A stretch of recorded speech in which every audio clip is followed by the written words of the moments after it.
When 34-year-old single mother Sarah Chen decided to renovate her late grandfather's abandoned barn in rural Colorado to create a woodworking studio that might save her from bankruptcy.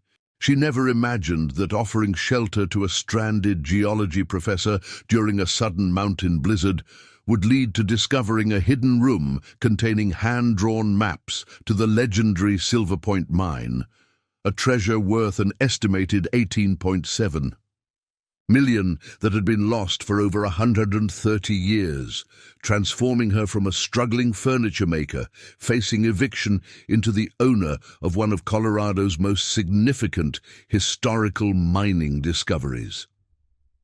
Before we dive into this incredible story, let us know what state you're watching from in the comments, and if this story gives you chills, make sure you hit that subscribe button, because tomorrow we've got another mind-blowing story about a teacher who found a hidden vault in her school's basement that contained Civil War gold worth $31 million.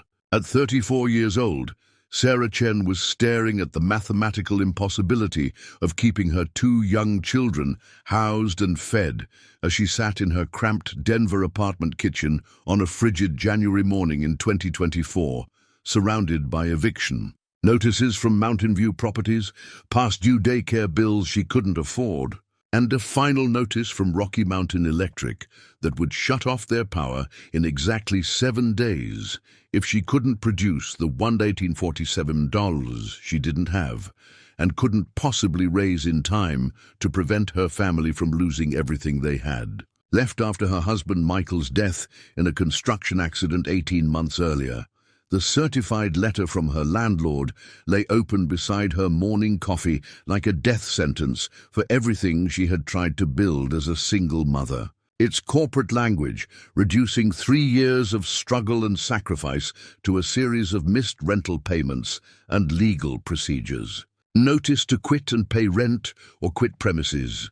The header screamed in bold red letters, followed by the devastating mathematics of single motherhood: $8,400 in accumulated rent debt, $2,300 in late fees and penalties, and exactly 14 days to somehow produce money that Sarah knew she didn't have, while also covering childcare costs for 6-year-old Emma and 4-year-old Lucas that consumed nearly every dollar of her sporadic income from custom furniture projects.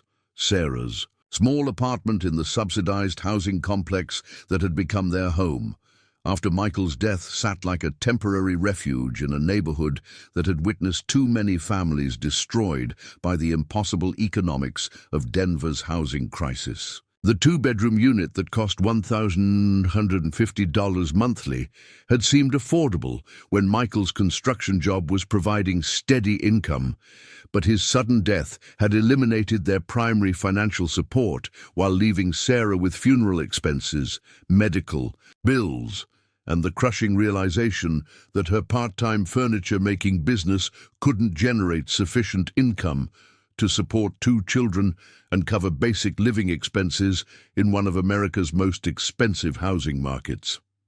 The apartment itself reflected the gradual erosion of their quality of life since Michael's accident. The once cheerful living room where Emma and Lucas used to play with expensive toys now contained only basic furniture and a few weathered books, while their bedroom had been converted to include Sarah's drafting table, where she designed furniture pieces by candlelight to save on electricity costs. The kitchen cabinets, once filled with healthy organic foods that Sarah had insisted on providing for her children, now contained generic brands and bulk rice, beans, and pasta that stretched their food budget through the month while providing minimal nutrition for growing children. The life insurance settlement that was supposed to provide financial security after Michael's accident had been consumed by medical bills that their insurance didn't cover, funeral expenses that exceeded $12,000, and the legal fees required to resolve workers' compensation disputes that took 8 months to settle. The $23,000 that remained after expenses had seemed like enough to provide stability while Sarah built her furniture business, but the combination of irregular income, rising childcare costs, and Denver's housing market had steadily consumed their resources until Sarah was facing the terrifying reality that she couldn't provide basic housing security for her children. Michael's death in a workplace accident at a downtown Denver construction site had occurred without warning on a Tuesday morning in July 2022, when a crane malfunction had resulted in falling debris that killed him instantly, despite his consistent use of safety equipment and his reputation as one of the most careful workers on his crew. The suddenness of his death had left Sarah not only emotionally devastated, but completely unprepared for the complex legal and financial challenges that would consume the following 18 months, while she attempted to maintain stability for Emma and Lucas, who were too young to understand why their father would never return home. The workers' compensation case that should have provided substantial support for Sarah and her children had been complicated by disputes about safety procedures and equipment maintenance that forced her to hire an attorney whose fees consumed nearly $8,000 of their settlement, while the legal proceedings dragged on for 8 months, during which Sarah received minimal temporary support. The construction company's insurance providers had fought every aspect of the claim, requiring extensive documentation and expert testimony that delayed final settlement until Sarah had already exhausted most of their savings trying to maintain their previous lifestyle while grieving Michael's loss. Sarah's furniture-making business, which she operated from a shared workshop space that cost $450 monthly, had shown promise during the months following Michael's death, when grief had motivated her to pour herself into creating beautiful custom pieces that attracted attention from Denver's interior design community. Her background in fine arts from Colorado State University and her natural talent for woodworking had created opportunities for commissioned pieces that sometimes generated $2,000 to $3,000 monthly. But the irregular nature of custom work and the time required for complex projects made it impossible to predict or rely on consistent income that could support their family's basic needs. The workshop space that Sarah rented in Denver's North Arts District had become both her creative sanctuary and her primary source of stress, representing her best opportunity for financial independence while also consuming resources that her family desperately needed for basic survival. The shared facility included access to professional-grade equipment, storage space for lumber and finishing materials, and a community of other craftspeople who provided technical advice and emotional support. But the monthly rent and equipment fees created fixed expenses that Sarah struggled to cover during months when commissioned work was scarce. Sarah's reputation for exceptional craftsmanship had begun attracting clients who were willing to pay premium prices for custom furniture that reflected both traditional woodworking techniques and contemporary design sensibilities. Her specialty in creating heirloom-quality dining tables, bedroom sets, and built-in cabinetry had generated repeat customers and referrals that suggested potential for building a sustainable business. But the time investment required for high-quality custom work meant that she could typically complete only 1 or 2 major pieces monthly, creating income volatility that made budgeting and financial planning nearly impossible.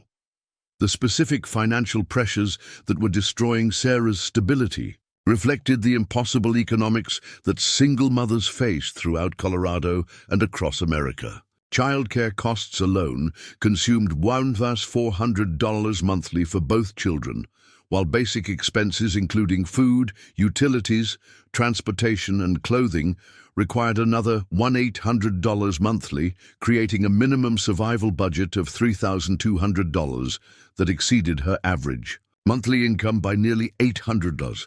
The mathematics of single parenthood had become unsustainable regardless of how many hours Sarah worked or how efficiently she managed their limited resources. Emma Chen, now 6 years old and attending first grade at Montclair Elementary School, had been forced to adjust to dramatic changes in family lifestyle and daily routines that reflected their deteriorating financial situation. The private music lessons and art classes that had been regular parts of her childhood had been eliminated, while her wardrobe now consisted primarily of donated clothing from church charity programs and hand-me-downs from other families whose children had outgrown items that Emma received with gratitude, despite her growing awareness that their family was struggling financially. Lucas Chen, 4 years old and enrolled in the subsidized daycare program at Rocky Mountain Community Center, had been too young when his father died to retain clear memories of their previous lifestyle, but his behavioral changes reflected the stress and instability that had affected every aspect of their family life. His increased difficulty with sleeping, frequent tantrums about minor disappointments, and regression in potty training had created additional challenges for Sarah, who was attempting to provide emotional support and stability while managing her own grief and financial anxiety. The subsidized daycare program that Emma and Lucas attended had been a lifeline for Sarah's ability to maintain her furniture-making business, but the program's limited hours and frequent closures during holidays and training days created constant scheduling conflicts that forced Sarah to turn down commissioned work or arrange expensive private childcare that consumed most of her project profits. The 40-minute bus commute required to transport the children to and from the subsidized program added additional complexity to daily logistics, while exposing them to weather conditions and transportation unreliability that created constant stress about their safety and punctual arrival at school and daycare. Sarah's efforts to increase her income through weekend farmers markets, online sales platforms, and additional commissioned work had generated modest supplementary revenue, but were insufficient to address the fundamental gap between her earning capacity and their survival requirements. Her attempts to sell smaller handcrafted items like cutting boards, jewelry boxes, and decorative sculptures at the Denver Farmers Market had provided an additional $200 to $400 monthly, but the time investment required for market participation eliminated opportunities for higher-value commissioned work while generating income that barely covered transportation and material costs. The online marketplace presence that Sarah had attempted to build through Etsy and custom furniture websites had attracted interest from customers throughout Colorado and neighboring states, but the shipping costs and logistics challenges associated with large furniture pieces made internet sales impractical for most of her work. Her portfolio of completed projects had generated inquiries and design consultations that sometimes led to local commissions, but the time investment required for online marketing and customer communication created additional demands on her schedule that reduced time available for actual woodworking and income generation. Sarah's attempts to find part-time employment that would accommodate childcare responsibilities and allow continued furniture making had been unsuccessful, with most available positions offering wages that would be consumed entirely by increased childcare costs, while eliminating time for the custom work that represented her best opportunity for building sustainable income. The retail and food service positions that offered flexible scheduling typically paid $12 to $15 hourly, which would generate insufficient income to justify the additional childcare expenses while preventing her from accepting the commissioned furniture projects that could provide $25 to $35 hourly income when calculated across entire project timelines. The emotional toll of financial crisis was affecting Sarah's physical and mental health in ways that made her parenting responsibilities more difficult to manage effectively.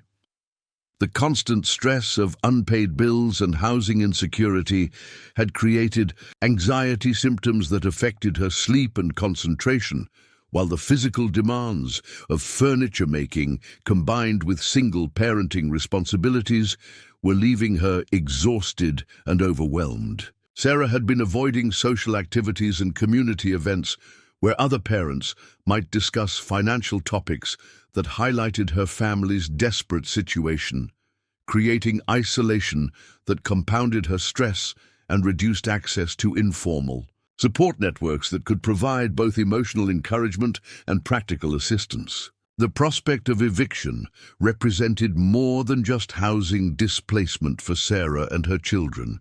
It meant the destruction of the stability and community connections that had been essential for their emotional recovery following Michael's death. The apartment complex had become their home base, where Emma and Lucas had friends, where Sarah had relationships with other single mothers who provided mutual support, and where proximity to schools and childcare had created routines that helped both children maintain some sense of normalcy despite their father's absence and their family's declining financial security. The Mountain View Properties Management Company that owned their apartment complex had been increasingly aggressive about rent collection and lease enforcement, as Denver's housing market had created opportunities for substantial rent increases that could be implemented by forcing out current tenants and marketing units to new renters willing to pay higher rates. Sarah's eviction notice was part of a broader pattern affecting multiple families in their complex, with management using strict enforcement of payment deadlines and lease violations to justify evictions that would allow conversion to short-term vacation rentals and luxury housing that could generate significantly higher revenue. But the most heartbreaking aspect of Sarah's situation was her knowledge that her late grandfather, Chen Wei-ming, had left her the 40-acre mountain property in Jefferson County that included his old farmhouse and the large barn where he had operated a small sawmill during the 1990s. The property, located 90 minutes west of Denver, near the small mountain town of Pine Ridge, represented potential solutions to their housing crisis, but also seemed impossibly challenging for a single mother with no rural living experience, and no resources for renovation or maintenance of buildings that had been abandoned for over a decade. Chen Wei-ming had immigrated to Colorado from Taiwan in 1967, working initially as a machinist in Denver's aerospace industry before purchasing the mountain property in 1985, with dreams of operating a sustainable lumber business that would provide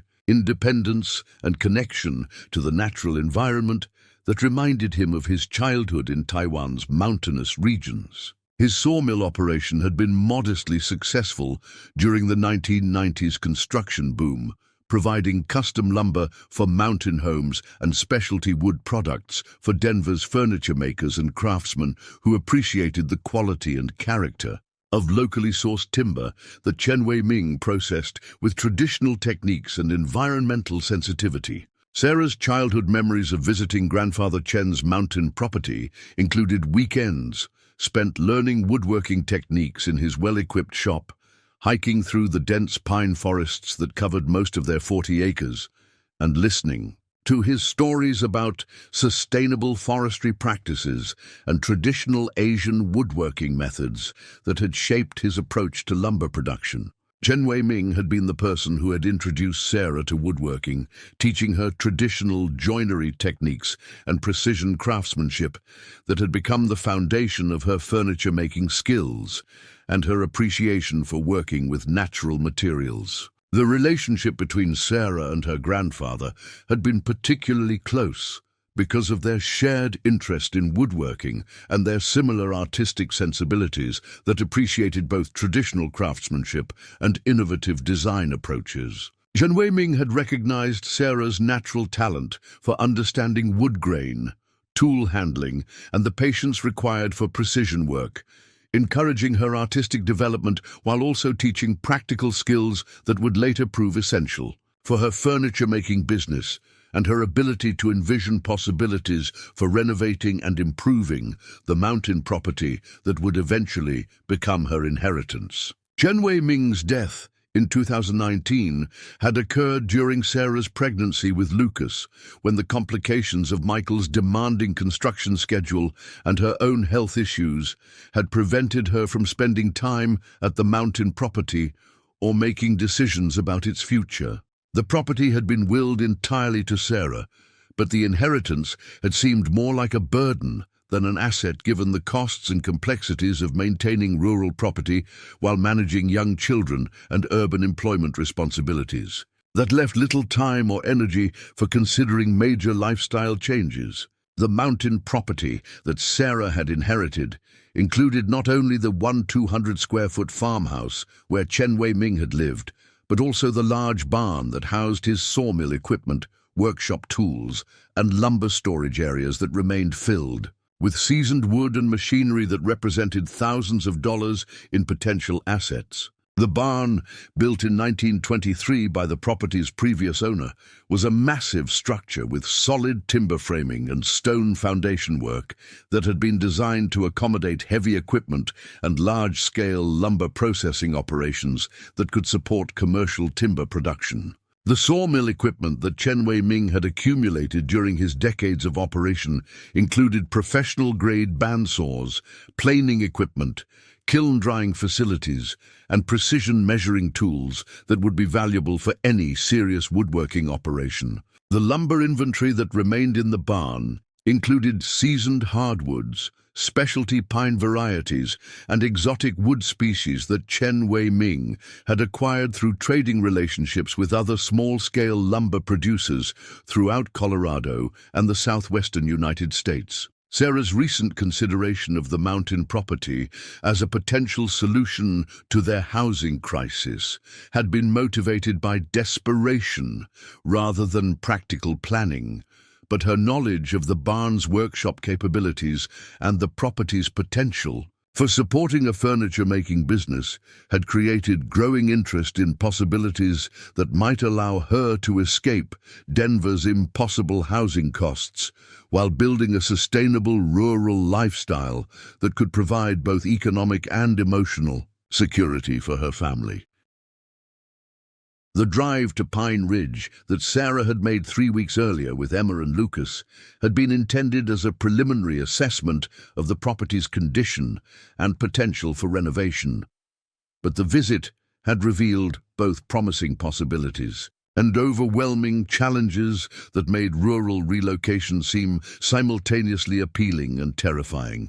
For someone with no experience managing rural property or operating in mountain communities where winter weather, isolation, and infrastructure limitations created daily challenges that urban residents rarely considered. The farmhouse that Chen Wei-ming had maintained until his death was structurally sound, but required extensive updating of electrical, plumbing, and heating systems that would cost far more than Sarah could afford, while the barn structure was remarkably well preserved and contained workshop equipment and lumber supplies that could immediately support expanded furniture making operations if Sarah could manage the logistics of rural business operations and winter mountain living with 2 young children who were accustomed to urban conveniences and social opportunities. The electrical system in the farmhouse had been installed during the 1960s and required complete updating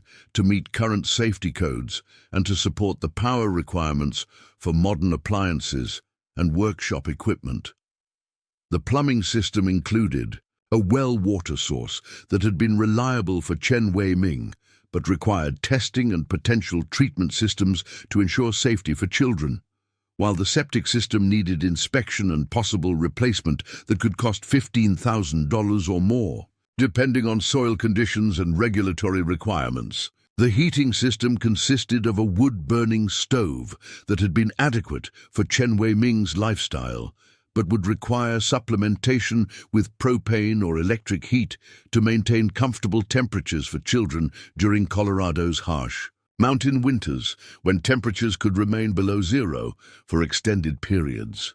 The insulation throughout the farmhouse was minimal by contemporary standards, requiring significant investment in weatherization and energy efficiency improvements that would be essential for making the property habitable for a family with children.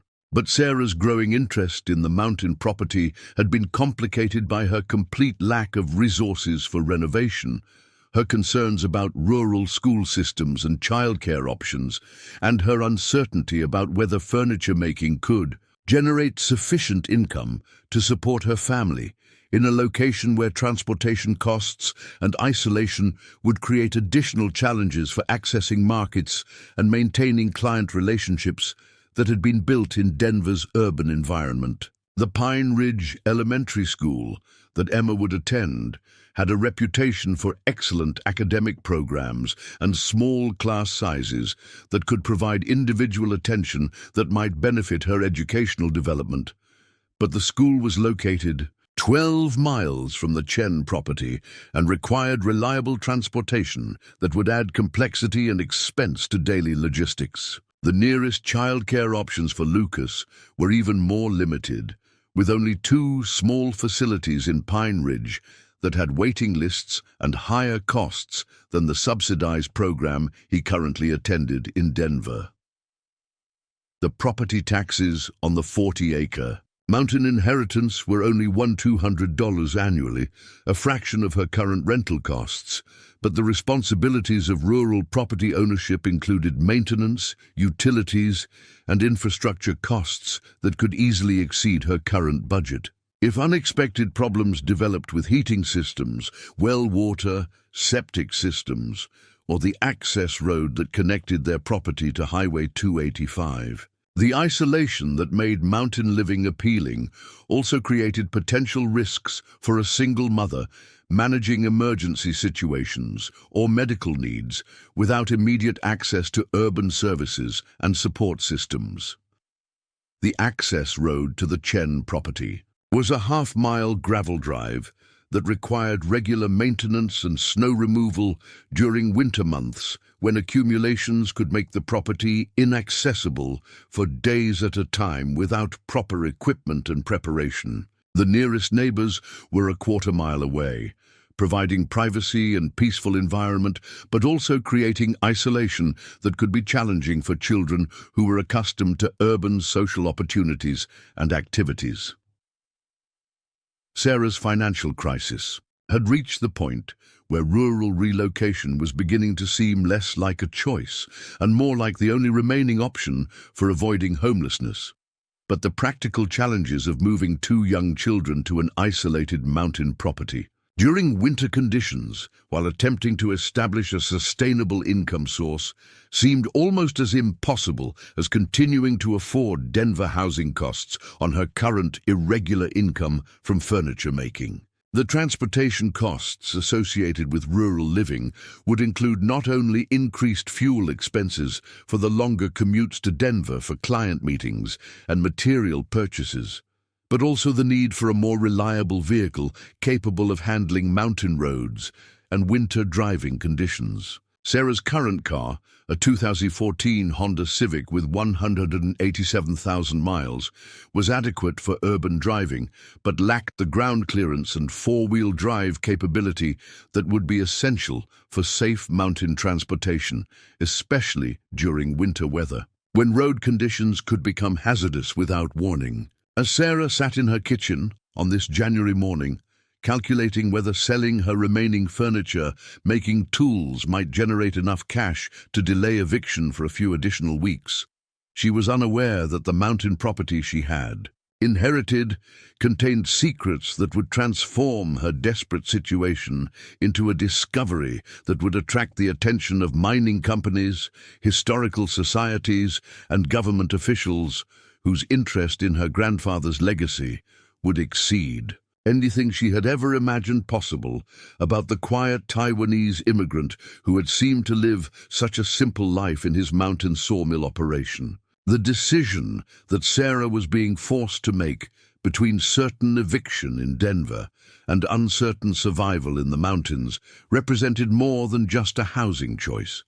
It was a choice between maintaining the familiar support systems and community connections that had sustained her family through Michael's death and their subsequent financial decline, or accepting the risks and isolation of rural living in exchange for the possibility of building a sustainable lifestyle based on her furniture, making skills, and the workshop resources that Chen Wei-Ming had left her. But Sarah had no idea that within days, a stranger's emergency would bring an expert to her inherited property who would recognize that Chen Wei-ming's barn contained architectural features and historical materials that would reveal he had been far more than just a sawmill operator. He had been the final guardian of mining secrets that had remained hidden for over a century. Secrets that would save her family while contributing to Colorado's understanding of one of the most significant lost treasure stories in American mining history. The true story of Chen Wei-ming's presence in the Colorado mountains began not with his immigration to America in 1967, but with a family legacy that stretched back to the dangerous and profitable world of 19th-century mining operations that had shaped both Taiwan's economic development and the American West's most legendary treasure stories. What Sarah had never understood about her grandfather's background was that his decision to purchase the specific 40-acre property in Jefferson County had been motivated not by its timber resources or scenic beauty, but by his knowledge of geological surveys and mining records that had been preserved in his family's possession for over a century. Chen Wei-ming's true surname had been Liu, and his family's history in Taiwan included 3 generations of mining engineers and geological surveyors who had worked for both Chinese imperial mining operations and later for Japanese colonial mining, companies that had exploited Taiwan's rich mineral deposits during the early 20th century. His grandfather, Liu Chenpo, had been a master mining engineer who specialized in locating silver deposits using traditional Chinese geological assessment techniques combined with modern surveying methods that had made him invaluable to mining. Companies operating throughout East Asia during the 1880s and 1890s. The decision to emigrate from Taiwan to America had been forced upon the Liu family by political complications following the Chinese Civil War and the establishment of communist control in mainland China, which had created suspicions about Taiwanese. Families who had worked with Japanese colonial authorities and possessed technical knowledge that could be valuable to foreign governments. Chen Wei-ming's father, Liu Wei-shan, had been a geological engineer who had worked extensively with American mining companies that had operated in the Pacific during World War II, creating relationships and knowledge that would later prove essential for his son's success in America. But the most extraordinary aspect of Chen Wei-ming's background was his inheritance of detailed geological surveys and mining maps that his great-grandfather had created during a remarkable period of international mining consultation that had brought him to Colorado Territory in 1893, when he had been hired by the Colorado Silver Mining Consortium to assess the geological potential of abandoned mining claims that had been created during the Silverpoint mining rush of the 1870s and early 1880s. Liu Chenpo's work in Colorado had been part of a broader pattern of international mining consultation that had brought Chinese and other Asian mining experts to the American West during the late 19th century, when their geological knowledge and assessment techniques were considered more advanced than American methods for locating silver deposits in complex mountain terrain. His 3-month survey of Jefferson County mining claims had resulted in detailed maps and geological assessments that documented the location of the legendary Silverpoint Mine, which had been lost after a catastrophic cave-in had killed 17 miners and buried the entrance tunnel system in 1884. The Silverpoint Mine had been one of Colorado's most productive silver mining operations during the brief but intense mining boom that had brought thousands of prospectors and mining companies to Jefferson County between 1878 and 1884. The mine's silver deposits had been extraordinary, both in quantity and purity, producing an estimated $2.3 million in silver during its 6 years of operation, making it one of the most valuable mining operations in Colorado Territory during the decade preceding statehood.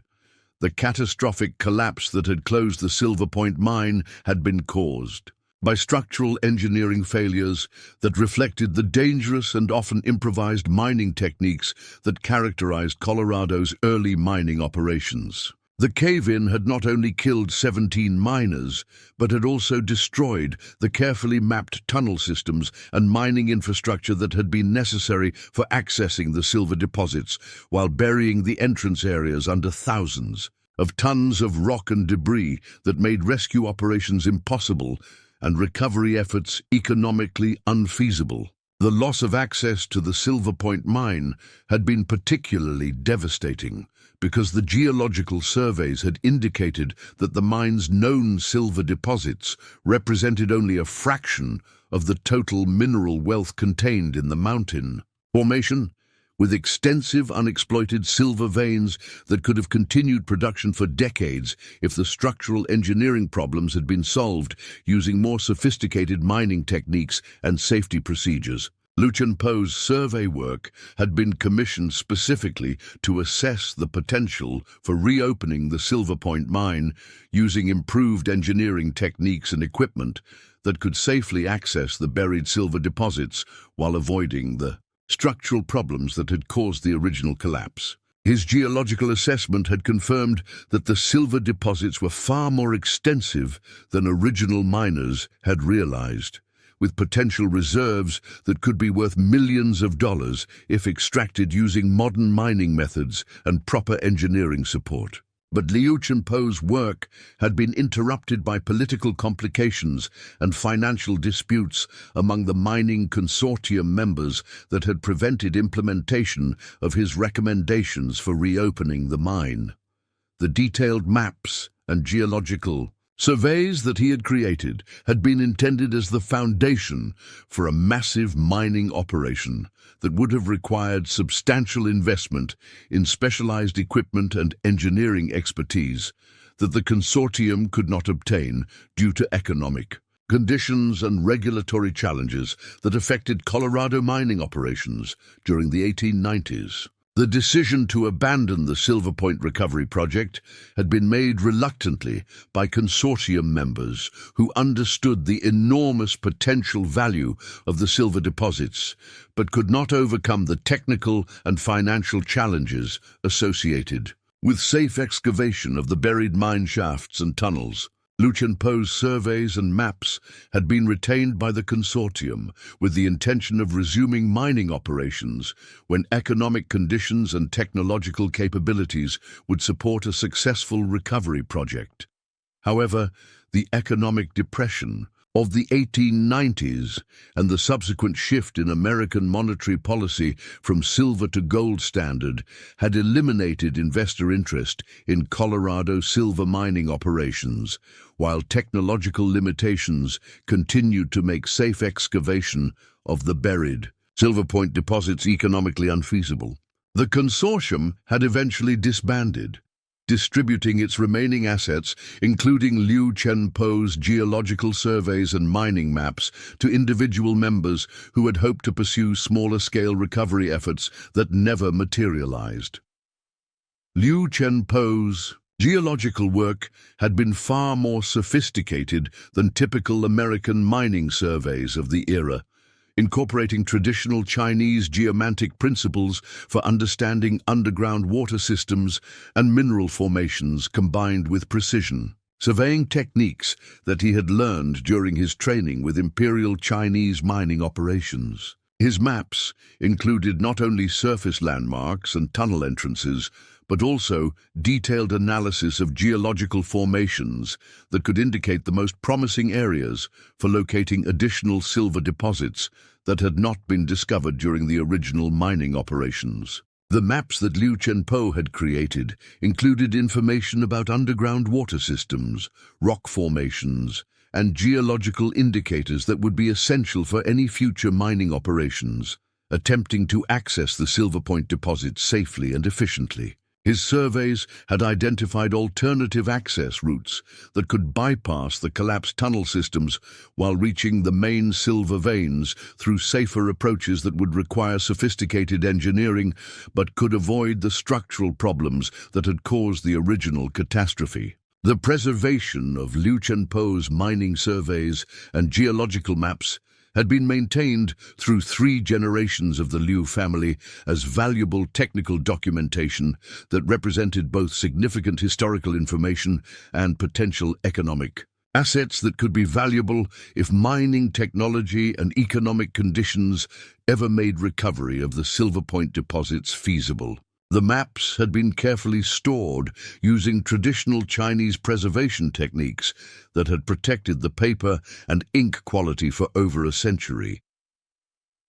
Chen Wei-ming's immigration to America in 1967 had been motivated partly by his family's knowledge that the Silverpoint mining maps and geological surveys represented potential assets that could be valuable in America if he could locate the mining sites and assess whether modern technology had made recovery operations feasible.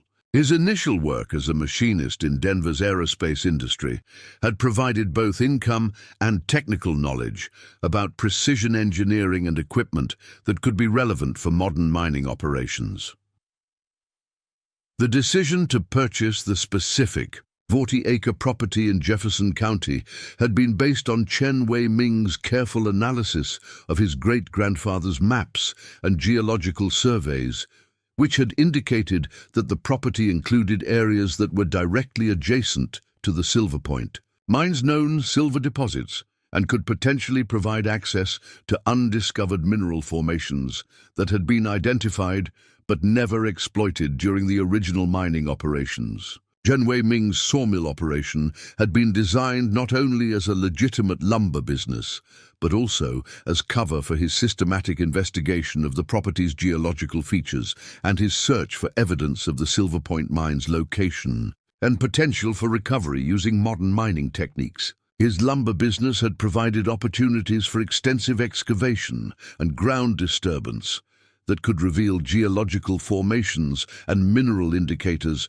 without attracting attention from neighbors or government officials who might be interested in potential mining activities. The barn that Chen Wei-ming had renovated and expanded during the 1990s had been constructed with hidden storage areas and specialized facilities that were designed to accommodate the geological surveys, mining equipment, and research materials that he had accumulated during his decades-long investigation of the Silverpoint deposits. The barn's construction had incorporated traditional Chinese architectural techniques for creating concealed storage areas that would protect valuable materials while remaining undetectable during casual inspection.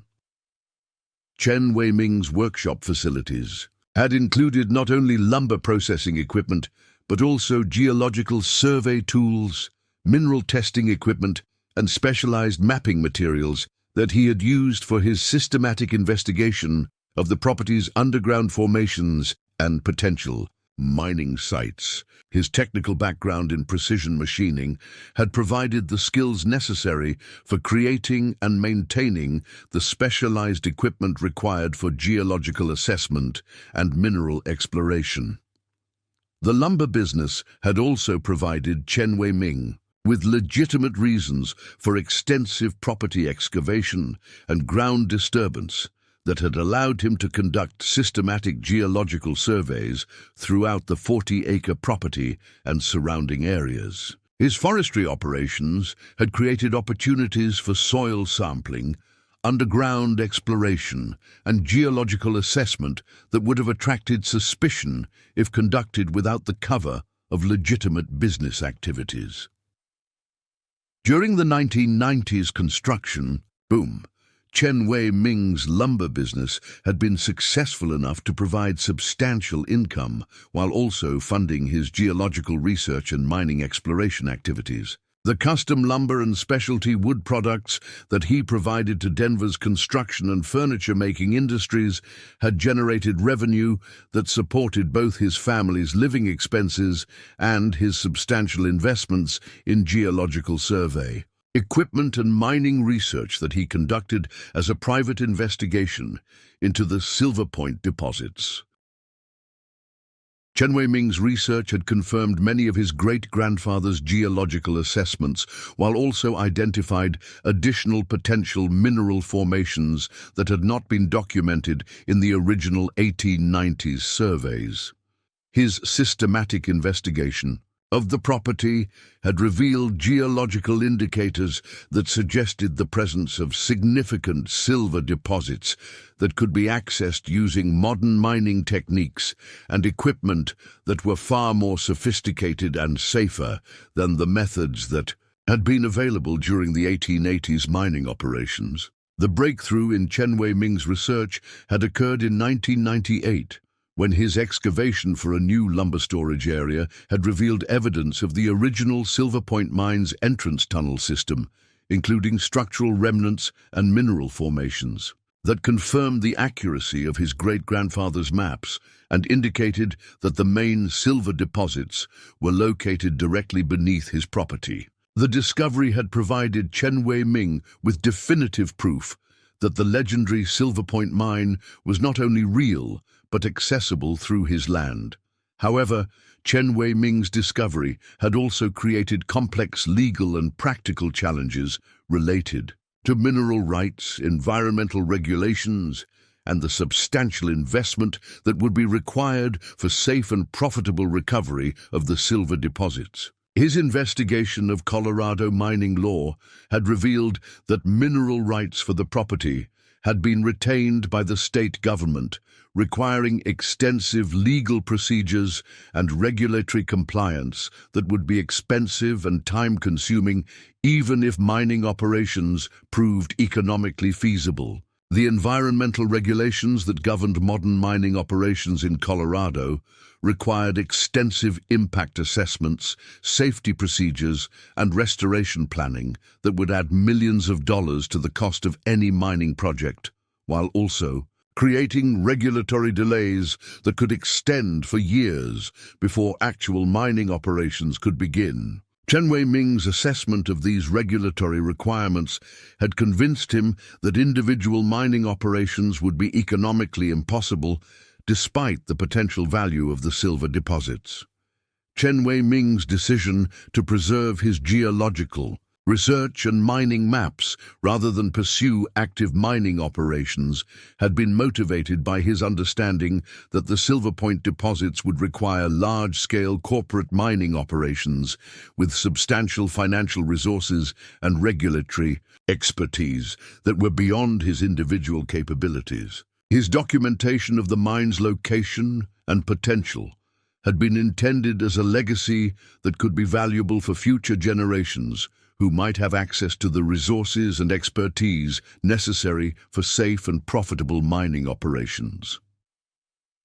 The sophisticated storage and preservation systems that Chen Wei-ming had built into his barn had been designed to protect his geological surveys, mining maps, and research documentation for decades, or potentially centuries, using traditional Chinese preservation techniques combined with modern climate control and moisture protection that would maintain document quality regardless of environmental conditions or property changes that might occur after his death. Chen Wei-ming's research documentation included not only his great-grandfather's original geological surveys and mining maps, but also his own updated assessments, modern geological analysis, and detailed information about regulatory requirements and legal procedures that would be necessary for any future mining operations. His archive represented over 30 years of systematic research and investigation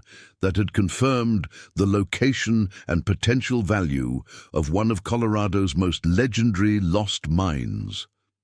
The concealment techniques that Chen Wei-ming had used for protecting his mining research had been based on traditional Chinese methods for preserving valuable documents and materials that could be threatened by political instability, natural disasters, or social upheaval. His storage systems had been designed to remain secure and accessible for generations, while protecting the materials from discovery by unauthorized individuals who might attempt to exploit the information without proper legal procedures or safety considerations. Chen Weiming's death in 2019 had occurred before he could transfer his knowledge about the hidden research materials to Sarah or provide her with information about the significance and potential value of the geological surveys and mining maps that represented the culmination of over a century of family research into one of Colorado's most significant mining mysteries. His sudden death from a heart attack had prevented him from preparing Sarah for her inheritance of not only property, but also responsibility for protecting and potentially utilizing mining information that could be worth millions of dollars. The barn that Sarah had inherited contained not only sawmill equipment and lumber supplies, but also one of the most complete and accurate archives of geological information about the legendary Silverpoint Mine that had ever been assembled. Chen Weiming's systematic research and documentation had solved one of Colorado mining history's greatest mysteries, while also creating potential opportunities for modern mining operations that could generate substantial wealth if properly developed and legally pursued. But Sarah had no knowledge of her grandfather's secret research or the hidden storage areas in the barn that contained materials which could transform her family's desperate financial situation into extraordinary wealth and security. The building that she was considering as a potential workshop for expanding her furniture, making business actually contained geological surveys and mining maps that documented the location of silver deposits worth an estimated $18.7 million. Materials that would soon attract the attention of mining companies, geological experts, and government officials whose interest in Chen Weiming's legacy would exceed anything that 3 generations of the Liu family had ever imagined possible. The winter blizzard that was approaching Jefferson County would soon bring more than just weather challenges to the Chen property. Hidden within the barn's concealed storage areas lay evidence of mining discoveries that would explain why a Taiwanese machinist had chosen this particular mountain location, why he had built his workshop with such unusual architectural features, and why certain areas of the barn had remained locked and unused throughout decades of lumber operations that had never required the sophisticated storage and preservation systems that Chen Weiming had constructed to protect secrets that would change American understanding of Colorado's mining history, while providing Sarah with resources that would secure her family's future for generations. It was 2:15 p.m. on that bone-chilling February afternoon when the sound of a struggling engine first penetrated the ominous silence that had settled over the Chen property as Colorado's worst mountain blizzard in recorded history began coating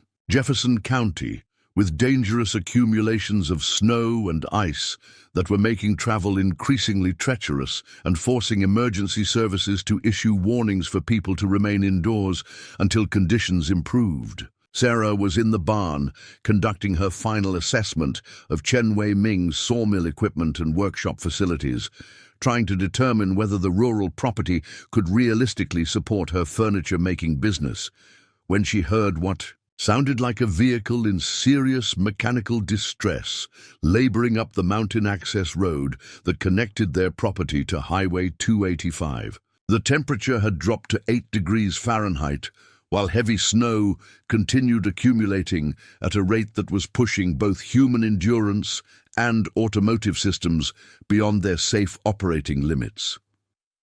Sarah had been monitoring weather forecasts throughout the day, understanding that mountain blizzards posed particular dangers for rural residents who might lose power, heating, or access to emergency services if conditions continued deteriorating, as meteorologists were predicting for Jefferson County and the entire Front Range region of Colorado.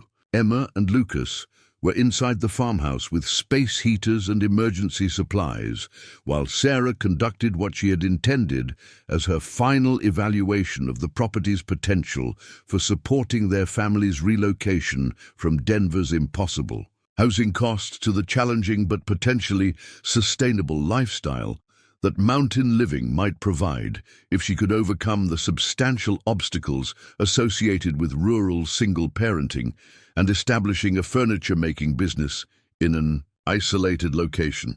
The engine noise grew louder and more erratic as the vehicle approached their property entrance, accompanied by the distinctive sounds of tires struggling for traction on ice and the grinding noise of mechanical components that were failing under the extreme cold and challenging driving conditions. Sarah walked toward the front of their property, moving carefully on the snow-covered ground, and saw a dark green Subaru Outback approaching their gate with steam pouring from its hood and hazard lights flashing in patterns that clearly indicated serious mechanical distress and an emergency situation.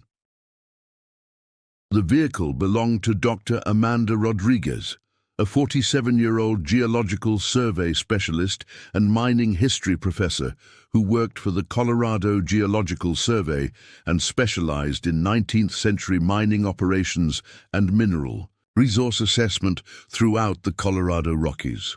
Dr. Rodriguez had been driving from a research conference at the Colorado School of Mines in Golden to her home in Grand Junction when the blizzard had created mechanical problems with her vehicle's cooling system, while also making the mountain highways too dangerous for continued travel at normal speeds.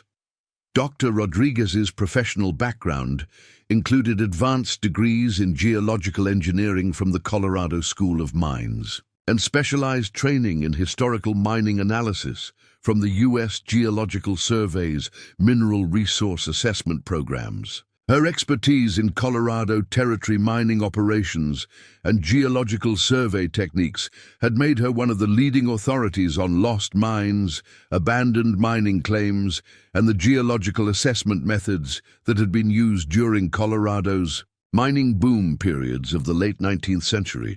The research conference that Dr. Rodriguez had been attending at the Colorado School of Mines had focused on recently discovered mining records from the 1890s that were revealing previously unknown details about international mining consultation and the sophisticated geological survey techniques that had been employed by foreign mining experts who had worked throughout the American West during Colorado's silver mining boom. Her presentation had discussed newly discovered evidence of Asian mining engineers who had provided geological assessment services to Colorado mining companies during the 1880s and 1890s.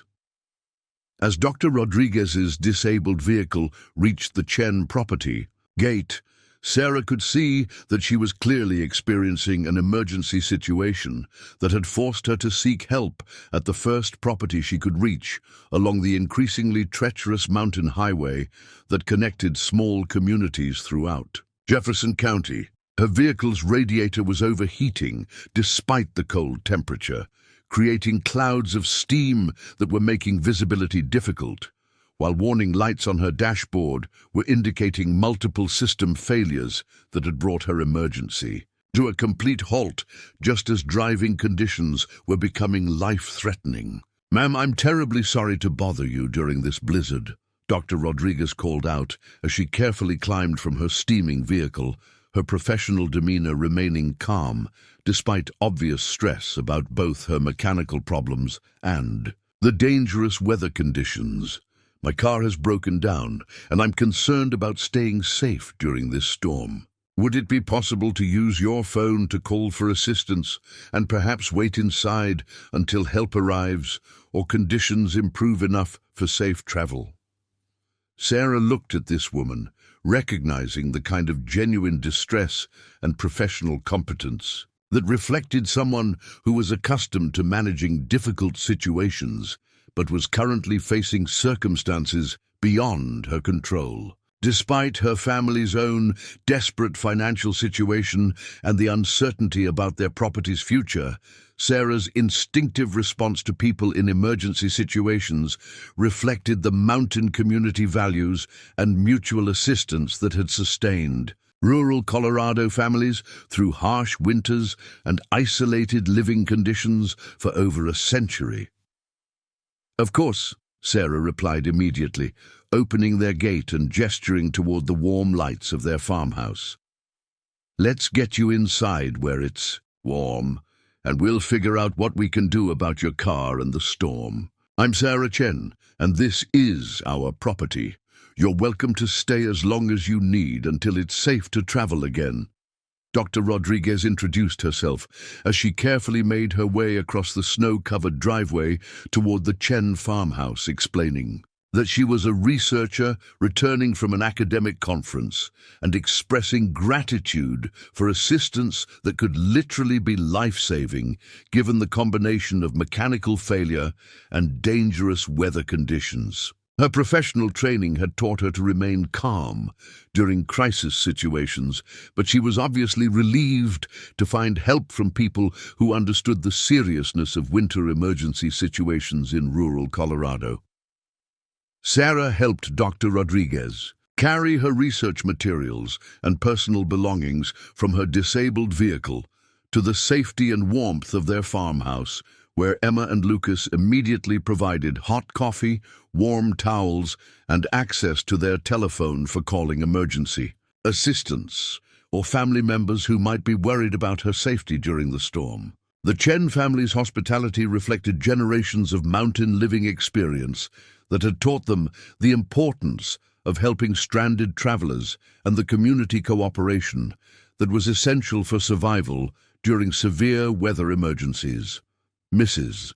Chen, Mr. Chen, I cannot tell you how much I appreciate your kindness," Dr. Rodriguez said as she gratefully accepted the hot coffee and warm environment that Sarah provided. "This storm caught everyone by surprise with how quickly conditions deteriorated, and your assistance may literally be saving my life. I was becoming very concerned about my safety when my car broke down."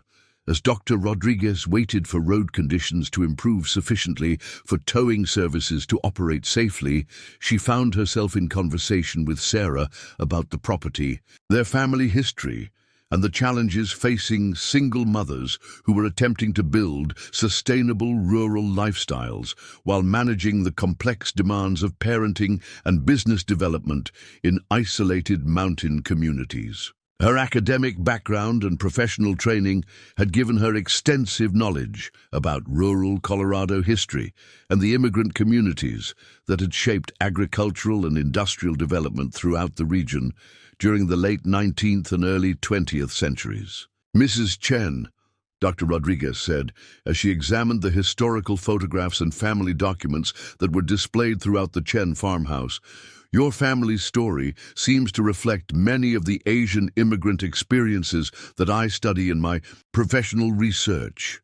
The timing of your grandfather's arrival and his establishment of a lumber business in this specific location are particularly interesting from a historical perspective, especially given the area's significant mining history during the late 1800s. Dr. Rodriguez's academic expertise in Colorado Territory mining operations and her professional knowledge of 19th century geological survey techniques had trained her to recognize historical indicators and family stories that might reflect more complex backgrounds than typical agricultural or lumber operations. The timing of Chen Wei-ming's property purchase, the location he had chosen for his sawmill operation, and the unusual construction features of their barn were creating professional curiosity about the Chen family history that went beyond polite conversation during her emergency shelter.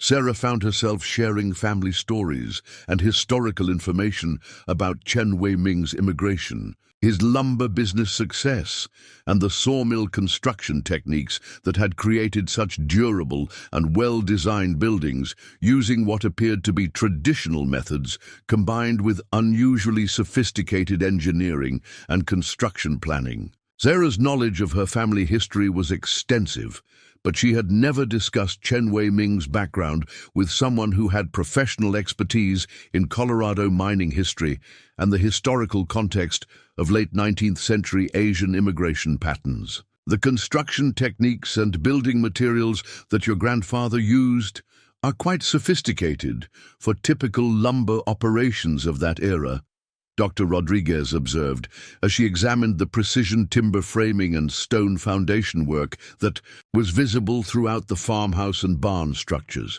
The quality of craftsmanship and the structural design suggests someone with considerable technical expertise and construction knowledge that exceeded what most lumber operators would have possessed during the 1980s and 1990s. As their conversation continued, Dr. Rodriguez began sharing her professional research about Asian immigrant communities in Colorado and the various roles that skilled immigrants had played in mining, agricultural, and industrial development.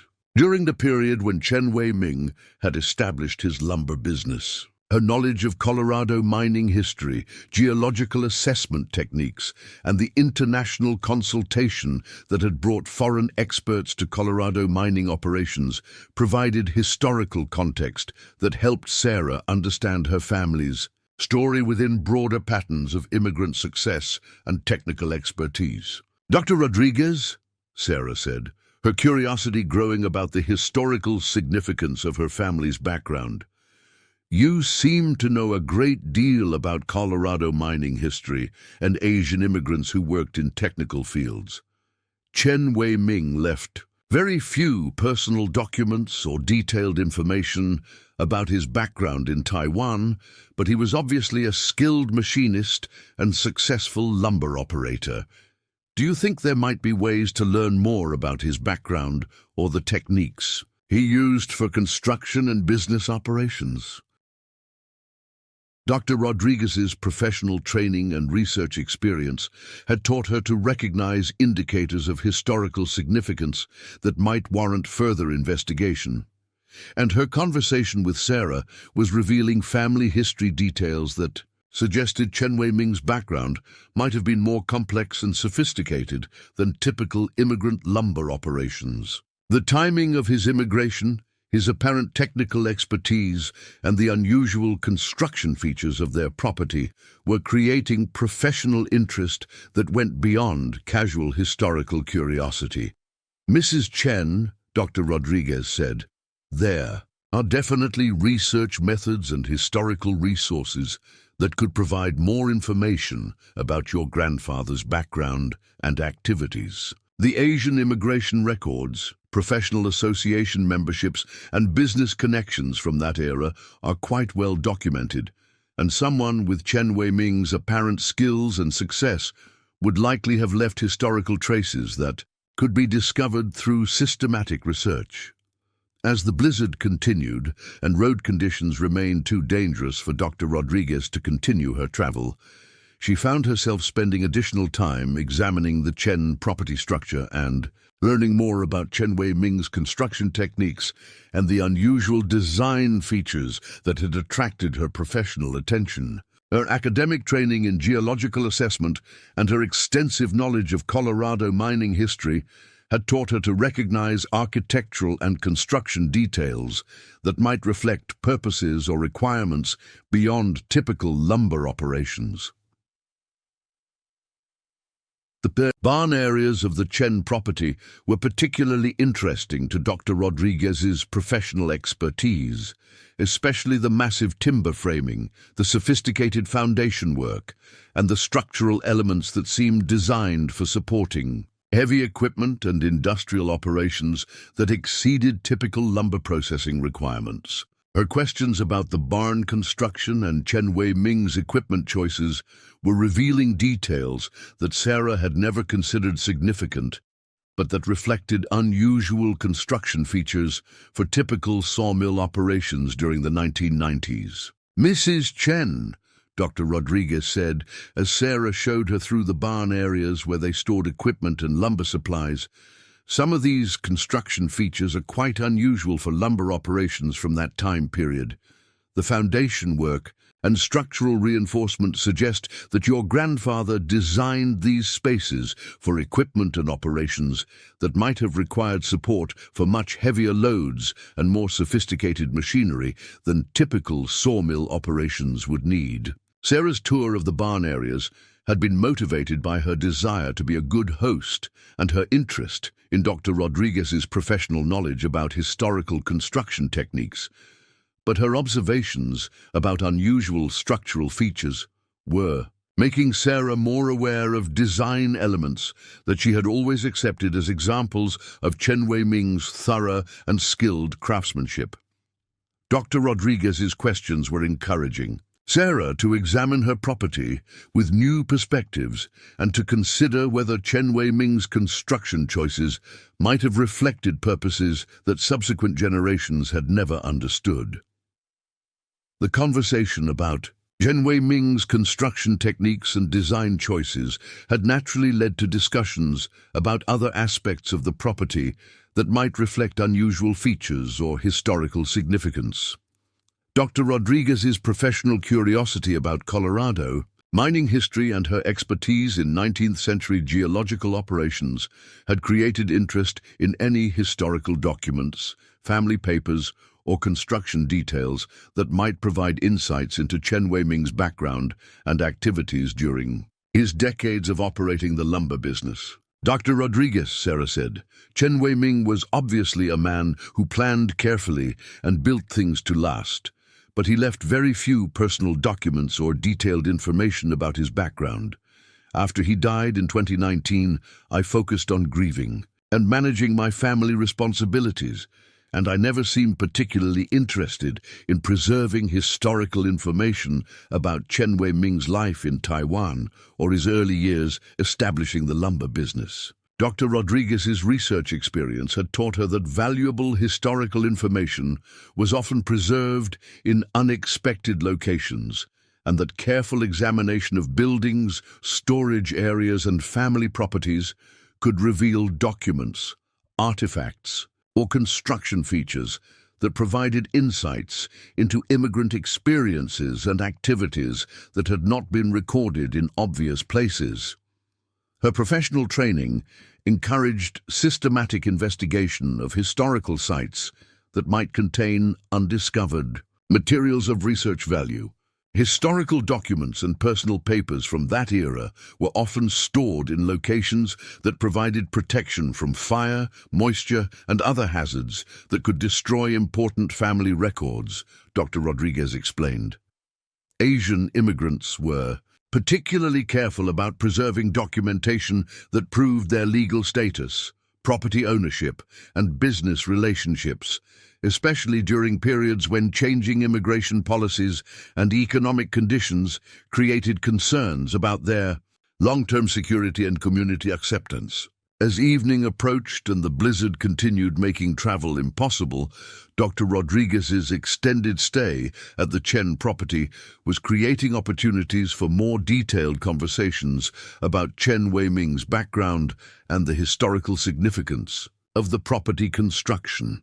Her professional expertise was providing Sarah with new perspectives on her family history, while her questions about structural features and construction details were encouraging more systematic examination of the property areas that might contain historical materials or architectural features that reflected Chen Wei-ming's technical expertise and careful planning.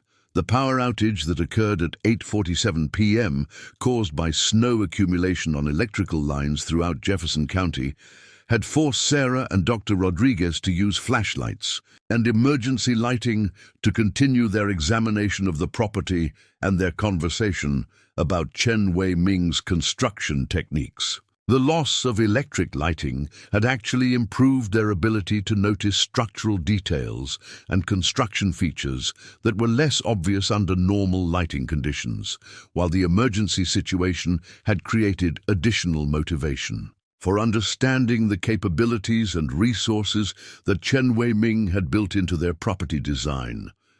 Mrs. Chen, Dr. Rodriguez said as they used flashlights to examine the barn construction more carefully, the precision engineering and construction techniques that I can see in this lighting suggest building methods that were quite advanced for typical lumber operations. Your grandfather obviously had considerable technical expertise and access to construction knowledge that exceeded what most lumber operators would have possessed during the 1990s. The power outage and their detailed examination of the barn areas were revealing construction features that Sarah had never noticed or considered significant, including variations in the foundation work, timber framing techniques that seemed to create concealed spaces, and structural systems that appeared more sophisticated than typical lumber storage and processing would require. Dr. Rodriguez's questions and observations were encouraging Sarah to examine her property with the systematic approach that her professional training had taught her to use for historical research and structural analysis. Dr. Rodriguez's professional expertise in Colorado mining history was beginning to recognize architectural features that suggested purposes beyond typical lumber operations. But her examination was being limited by the emergency lighting and her unfamiliarity with the specific construction techniques that Chen Wei-ming had employed. Her professional training had taught her to recognize indicators of historical significance, but she was beginning to suspect that the Chen property might contain features that were designed for purposes that exceeded typical agricultural or lumber business requirements. The combination of Dr. Rodriguez's professional expertise, the emergency circumstances that were extending her stay, and their detailed examination of Chen Wei-ming's construction techniques were creating conditions that would soon reveal the first indications that the Chen property contained historical materials and architectural features that would transform Sarah's understanding of her family's background, while attracting the attention of mining companies and government officials whose interest in Chen Wei-ming's legacy would exceed anything that anyone could have imagined possible. "Mrs. Chen," Dr. Rodriguez said, as she continued her systematic examination of the barn construction, "I'm beginning to suspect that your grandfather might have built this property with features that were designed for purposes beyond typical lumber operations. The construction techniques and architectural features that I'm seeing suggest someone with knowledge of industrial and possibly mining-related construction requirements that were more sophisticated than typical sawmill operations would require."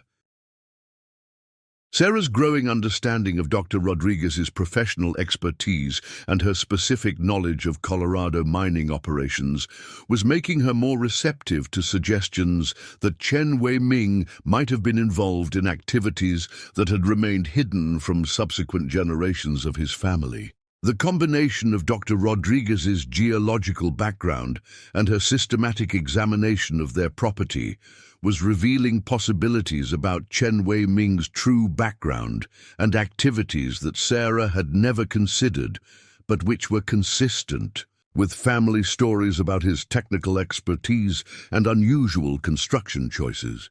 The systematic examination of barn areas that Dr. Rodriguez was conducting was beginning to reveal specific construction features that were providing evidence of Chen Wei-ming's sophisticated engineering capabilities and his apparent preparation for activities that required storage and workspace for operations that exceeded typical lumber processing applications. Her professional training was allowing her to recognize architectural indicators that suggested Chen Wei-ming's property had been designed as a multi-purpose facility that could support activities requiring specialized equipment and secure storage capabilities. As their examination continued, Dr. Rodriguez began to focus her attention on areas of the barn where the construction techniques seemed most sophisticated and where the space allocation appeared to exceed practical requirements for typical lumber storage applications. Her systematic approach to architectural analysis was revealing features that suggested Chen Wei-ming had built concealed access points and specialized storage areas that had been designed to remain undetected during routine use of the barn facilities. The discovery that would change everything occurred at 10:32 p.m., when Dr. Rodriguez's careful examination of the barn's foundation revealed construction details that unmistakably indicated the presence of concealed storage areas that had been designed to blend seamlessly with the surrounding construction, while providing access to spaces that were not visible from the main barn areas. Her professional experience with mining facilities and geological survey operations had taught her to recognize the specific construction techniques that were used for creating secure storage and workspace areas that could protect sensitive materials, while remaining undetectable to casual observation. "Mrs. Chen," Dr. Rodriguez said, her voice reflecting both professional excitement and careful control, "I believe your grandfather built concealed storage areas in this barn. The construction techniques and materials are consistent with methods that were used during the late 19th and early 20th centuries for creating secure storage for geological survey materials, mining equipment, and research documentation that needed to remain protected from discovery by unauthorized individuals or competing business interests." Sarah's reaction to Dr. Rodriguez's discovery was a mixture of amazement and growing curiosity about what Chen Wei-ming might have concealed in areas of their property that had remained undiscovered throughout decades of family occupation. The possibility that their barn contained hidden storage areas and concealed materials was both exciting and somewhat overwhelming for someone who had spent her entire adult life believing that Chen Wei-ming had been a straightforward lumber operator with no secrets or hidden activities. Dr. Rodriguez's professional training and her systematic approach to geological and historical analysis were essential for understanding how to safely access the concealed areas that she had identified without damaging the sophisticated mechanisms that Chen Wei-ming had built into the barn construction.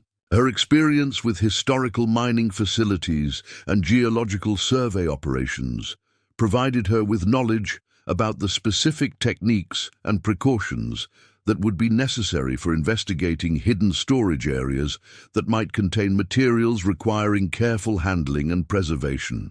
But as Dr. Rodriguez continued her systematic examination of the barn construction and asked increasingly specific questions about Chen Wei-ming's design choices and construction techniques, neither she nor Sarah had any idea that their careful investigation of structural features and storage areas would soon expose hidden compartments and concealed materials that would reveal Chen Wei-ming's true identity as the guardian of one of Colorado's most significant mining discoveries, whose geological surveys and treasure maps had remained secret and undiscovered for over a century. Materials that would bring mining companies and government officials to their property and transform their desperate financial situation into a discovery of extraordinary historical and economic value. While Dr. Rodriguez continued her systematic examination of the Chen barn using emergency flashlight illumination, the true magnitude of what lay hidden beneath their feet remained concealed in architectural features and construction techniques that had been designed over 3 decades earlier to protect secrets that would revolutionize Colorado's understanding of its most legendary lost mining treasure. What neither Sarah nor Dr. Rodriguez yet realized was that Chen Wei-ming's seemingly simple barn contained one of the most sophisticated civilian geological research and preservation systems ever constructed in Colorado, a facility that had remained operational and undiscovered for over 25 years. The story of Chen Wei-ming's extraordinary preservation capabilities began in 1995, when his initial geological surveys of the property had confirmed his great-grandfather's assessments about the Silverpoint Mine's location, while also revealing that modern mining recovery would require documentation and research materials that exceeded what could be safely stored in typical residential or agricultural buildings. Chen Wei-ming's engineering background had provided him with knowledge of specialized storage and preservation techniques that were essential for protecting geological surveys, mining maps, and research equipment from moisture, temperature fluctuations, and potential discovery by unauthorized individuals. Chen Wei-ming's construction of the concealed storage facility had been designed not just as a simple hiding place, but as a sophisticated research center that could support decades of geological analysis, mineral assessment, and mining feasibility studies, while maintaining the appearance of a typical lumber operation. His engineering expertise had been essential for creating environmental control systems, structural support mechanisms, and access procedures that could protect valuable materials while remaining undetectable during routine barn operations and casual inspection. The foundation design that had so impressed Dr. Rodriguez included not only hidden storage compartments, but also a complex system of interconnected chambers that had been designed to accommodate geological survey equipment, mineral testing facilities, and secure archive areas for preserving century-old mining maps and documentation that required precise environmental conditions for long-term preservation. The construction had been completed during the winter months when lumber operations were typically suspended, allowing Chen Wei-ming to work without attracting attention from neighbors or suppliers who might question unusual construction activities. Chen Wei-ming's preservation facility had operated under cover of legitimate lumber business activities that provided perfect camouflage for geological research, while maintaining the community relationships and professional reputation that were essential for avoiding suspicion about activities that exceeded typical sawmill operations. His lumber business had created opportunities for equipment purchases, material deliveries, and facility modifications that could support geological research without attracting attention from neighbors, government officials, or potential competitors who might be interested in mining activities. The concealed chambers that Chen Wei-ming had built into the barn foundation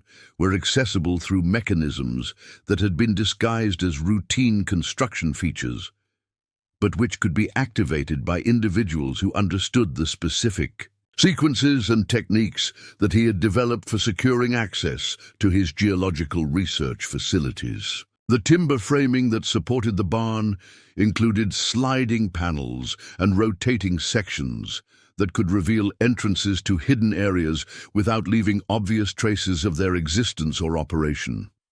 Dr. Rodriguez's professional training in geological facilities and mining operations was beginning to recognize architectural features that suggested purposes beyond typical lumber storage needs. But her examination was being complicated by the sophisticated concealment techniques that Chen Wei-ming had employed and her unfamiliarity with traditional Chinese construction methods that had been integrated with modern engineering to create storage systems that were invisible unless someone understood the specific activation procedures. "Mrs. Chen," Dr. Rodriguez said, as she examined the foundation construction more carefully with her flashlight, "the precision of this engineering and the complexity of the structural systems suggest that your grandfather had access to construction expertise and specialized knowledge that far exceeded what typical lumber operations would require. These features look more like the kind of construction that might be used for facilities that needed to protect sensitive research materials or accommodate specialized scientific equipment." Sarah's responses to Dr. Rodriguez's questions were revealing family stories and construction details that were creating additional evidence of Chen Wei-ming's sophisticated technical capabilities and his unusual attention to security and concealment, features that exceeded typical agricultural building requirements. The barn areas that Sarah was showing Dr. Rodriguez included not only the storage spaces that the family had used for lumber and equipment, but also areas that had remained unused and largely unexplored throughout decades of family occupation. The most intriguing discovery of Dr. Rodriguez's examination was her identification of foundation sections that appeared to have different construction techniques and materials than the surrounding areas, suggesting that Chen Wei-ming had built concealed openings or access points that had been designed to blend seamlessly with the overall construction,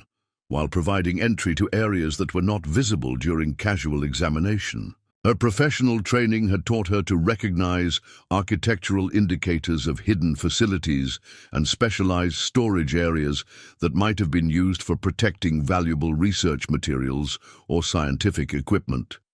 Dr. Rodriguez, Sarah said as she watched her systematic examination of the barn construction. "There are definitely areas of this barn that we've never used for lumber storage or any other purpose. Chen Wei-ming built much more space than we've ever needed for agricultural operations, and some of the areas have always seemed unnecessarily sophisticated or well constructed for simple storage applications." Dr. Rodriguez's flashlight examination was revealing construction details that were becoming increasingly intriguing. From her professional perspective, as someone who specialized in geological operations and the methods that had been used for protecting research materials and mining. Documentation during the late 19th and early 20th centuries. The combination of sophisticated construction techniques, unusual space allocation, and Chen Wei-ming's apparent technical expertise was creating a pattern that suggested purposes beyond typical immigrant lumber operations. The power outage that had forced their detailed flashlight examination was actually providing advantages for recognizing construction features that might not be obvious under normal lighting conditions. The directional lighting from their flashlights was creating shadows and highlighting structural details that revealed variations in construction techniques and materials that suggested Chen Wei-ming had incorporated features that were designed to remain unnoticed during routine occupancy and use of the barn facilities. As Dr. Rodriguez continued her examination, she began to notice that certain areas of the barn seemed to have acoustic properties that were different from typical timber and stone construction, suggesting that Chen Wei-ming might have incorporated sound dampening or isolation features that would be useful for activities requiring privacy or protection from external observation. Her professional experience with geological research facilities had taught her to recognize architectural features that were designed to prevent detection of specialized equipment operation or research activities. "Mrs. Chen," Dr. Rodriguez said, her voice reflecting growing professional excitement, "I'm beginning to suspect that your grandfather might have built this barn with features that were designed for purposes beyond typical lumber operations. The construction techniques and architectural features that I'm seeing suggest someone with knowledge of specialized facility requirements that were more sophisticated than typical agricultural or lumber storage would need." Sarah's growing understanding of Dr. Rodriguez's professional expertise and her specific knowledge of geological research operations was making her more receptive to suggestions that Chen Wei-ming might have been involved in activities that had remained hidden from subsequent generations of his family. The combination of Dr. Rodriguez's geological background and her systematic examination of their property was revealing possibilities about Chen Wei-ming's true activities that Sarah had never considered, but which were consistent with family. Stories about his technical expertise and unusual construction choices. The systematic examination of barn areas that Dr. Rodriguez was conducting was beginning to reveal specific construction features that were providing evidence of Chen Wei-ming's sophisticated engineering capabilities and his apparent preparation for activities that required specialized storage and workspace beyond typical lumber processing applications. Her professional training was allowing her to recognize architectural indicators that suggested Chen Wei-ming's barn had been designed as a multi-purpose facility that could support research activities requiring protection from environmental conditions and unauthorized access. As their examination continued, Dr. Rodriguez began to focus her attention on areas of the barn where the construction techniques seemed most sophisticated and where the structural details appeared to exceed practical requirements for typical lumber storage applications. Her systematic approach to architectural analysis was revealing features that suggested Chen Wei-ming had built concealed access mechanisms and specialized preservation areas that had been designed to remain undetectable during routine use of the barn facilities. The breakthrough discovery occurred at 11:18 p.m. when Dr. Rodriguez's careful examination of the barn's eastern foundation wall revealed construction details that unmistakably indicated the presence of a concealed entrance mechanism that had been designed to blend seamlessly with the surrounding stonework while providing access to areas that were not visible from the main barn space. Her professional experience with geological research facilities had taught her to recognize the specific construction techniques that were used for creating secure access to underground storage or laboratory areas that needed to remain protected from unauthorized discovery. "Mrs. Chen," Dr. Rodriguez said, her voice reflecting both professional amazement and careful control, "I believe your grandfather built a concealed entrance system in this foundation wall. The construction techniques and engineering are consistent with methods that were used during the early 20th century for creating secure access to underground research facilities or specialized storage areas that needed to remain undetected by casual observation or unauthorized inspection." Sarah's reaction to Dr. Rodriguez's discovery was a mixture of excitement and growing concern about what Chen Wei-ming might have concealed in areas of their property that had remained undiscovered throughout decades of family occupation. The possibility that their barn contained hidden research facilities and concealed storage areas was both thrilling and somewhat overwhelming for someone who had spent her entire adult life believing that Chen Wei-ming had been a straightforward lumber operator with no secrets or unusual activities. Dr. Rodriguez's professional training and her systematic approach to geological research analysis were essential for understanding how to safely access the concealed areas that she had identified without damaging the sophisticated mechanisms that Chen Wei-ming had built into the barn construction.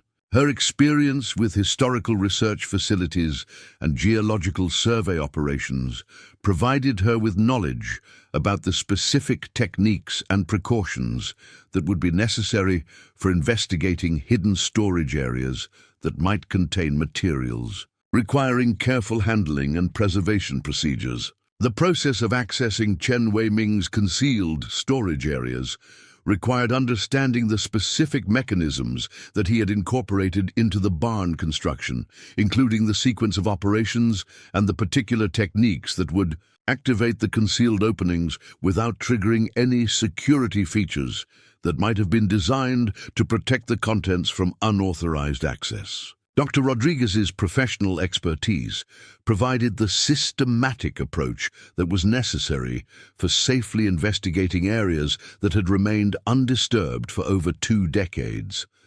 The concealed chamber that Dr. Rodriguez and Sarah accessed through Chen Wei-ming's ingeniously designed entrance system exceeded their most optimistic expectations about what he might have hidden in his barn. The space was larger than either had anticipated, with sophisticated environmental control and preservation systems that had maintained materials and equipment in remarkable condition despite their decades-long concealment.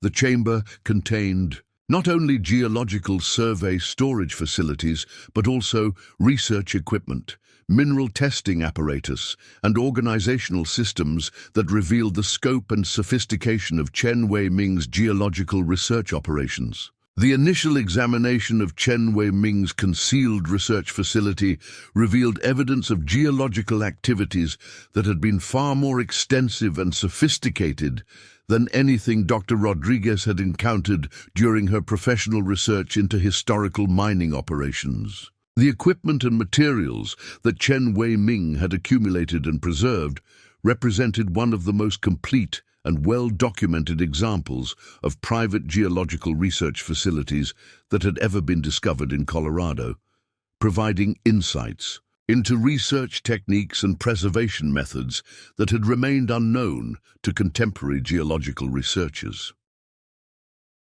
The geological survey materials that filled Chen Wei-ming's storage systems included not only his own research documentation and operational materials, but also historical maps, technical specifications, and analytical data that provided evidence of mining research that had been conducted with far greater sophistication and scientific rigor than typical prospecting or amateur mineral exploration. The preservation of these materials was extraordinary, with Chen Wei-ming's environmental control systems having maintained document quality and equipment functionality that would allow immediate analysis and continued research. Dr. Rodriguez's professional assessment of Chen Wei-ming's concealed research facility was revealing capabilities and organizational sophistication that exceeded anything she had encountered during her years of research into historical geological operations. The combination of technical equipment, document preservation, and research materials suggested that Chen Wei-ming had been not just a casual mineral enthusiast, but a serious geological researcher whose work had been conducted with scientific methodology and professional-grade equipment that required substantial investment and technical expertise. But the most extraordinary discovery in Chen Wei-ming's concealed chamber was a comprehensive archive of geological research that he had conducted over more than 30 years, including detailed analysis of mineral formations, underground survey, maps, and research documentation that provided evidence of systematic investigation into what appeared to be one of Colorado's most significant geological discoveries. The scope and sophistication of his research materials suggested that Chen Wei-ming had been investigating mineral deposits that could be of enormous economic and historical significance. The mining maps and geological surveys that Chen Wei-ming had preserved in his concealed facility included not only his own contemporary research, but also historical documentation that appeared to date from the late 19th century, suggesting that his work had been based on previously unknown geological surveys and mining records that had been preserved through his family for over a century. The historical materials were in remarkable condition, with traditional preservation techniques having protected paper and ink quality that would allow detailed analysis and historical research.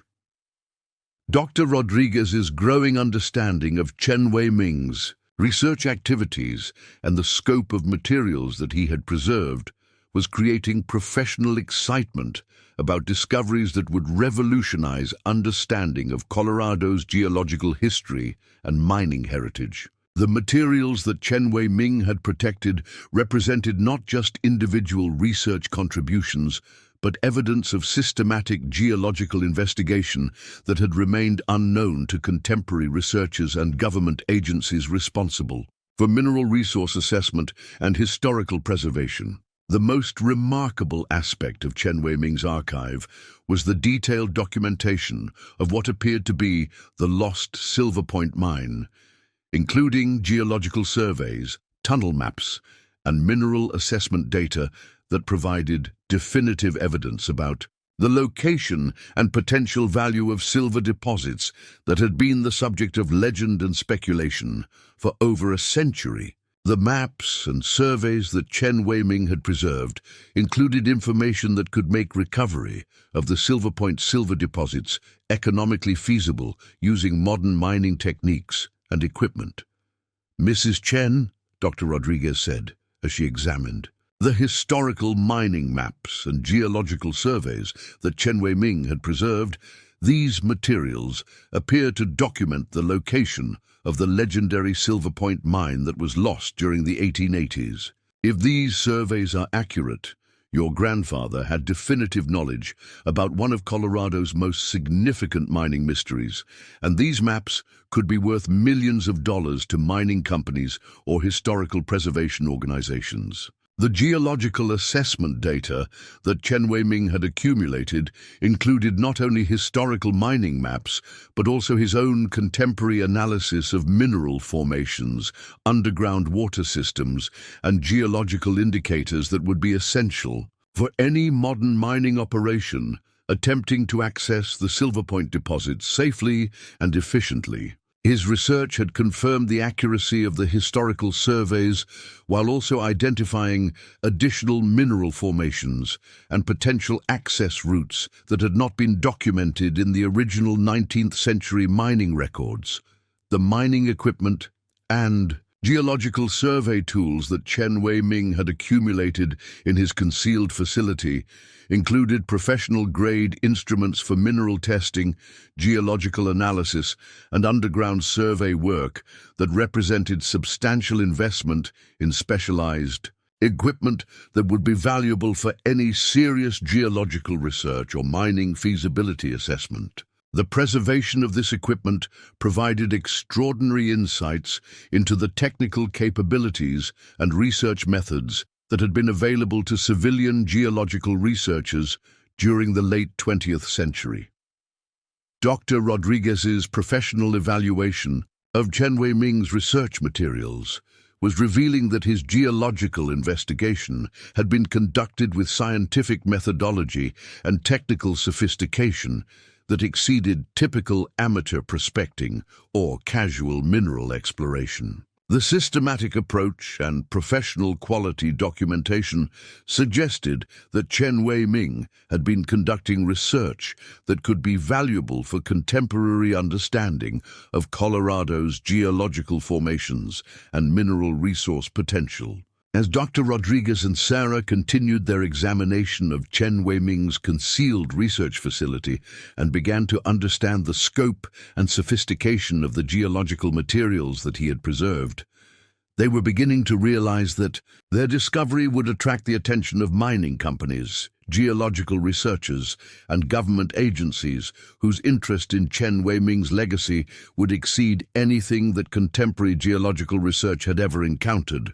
The materials that Chen Wei-ming had protected represented not just historical curiosities, but active geological resources that would be valuable for contemporary mining operations and scientific research. The comprehensive nature of Chen Wei-ming's geological archive included detailed information about regulatory requirements, legal procedures, and environmental considerations that would be necessary for any modern mining operation attempting to access the Silverpoint deposit safely and legally. His research had identified the complex challenges and substantial investments that would be required for profitable recovery of the silver deposits, while also documenting the potential economic returns that could justify large-scale mining operations. The systematic organization and preservation techniques that Chen Wei-ming had employed for protecting his geological research demonstrated understanding of long-term preservation requirements and recognition that his materials could be valuable for future generations who might have access to resources and expertise necessary for developing the mining potential that his research had identified. His storage systems had been designed to maintain material quality for decades while protecting the research from discovery by unauthorized individuals who might attempt to exploit the information without proper legal procedures or safety considerations. But Dr. Rodriguez and Sarah had no idea that the geological materials they were discovering in Chen Wei-ming's concealed facility would be recognized by mining companies and government agencies as containing information that could guide contemporary mining operations worth tens of millions of dollars. Materials that would require immediate professional assessment and specialized handling procedures that would bring mining experts and regulatory officials to their property and transform their desperate financial situation into a geological discovery of extraordinary economic and historical significance. The winter blizzard that had brought Dr. Rodriguez to the Chen property was providing more than just emergency shelter. It was creating the circumstances that would finally expose Chen Wei-ming's carefully preserved geological legacy and reveal that the quiet Taiwanese immigrant had been the guardian of mining information that would change Colorado's understanding of its most legendary lost treasure, while providing Sarah with resources that would secure her family's future and contribute to American understanding of geological research that had remained secret for over a century. By 12:43 a.m., as Dr. Rodriguez continued her systematic examination of Chen Wei-ming's concealed geological research facility, the true magnitude of what lay hidden beneath the Chen property was becoming clear to someone whose professional training had prepared her to recognize the extraordinary historical and contemporary significance of what they had discovered. What neither Sarah nor Dr. Rodriguez yet understood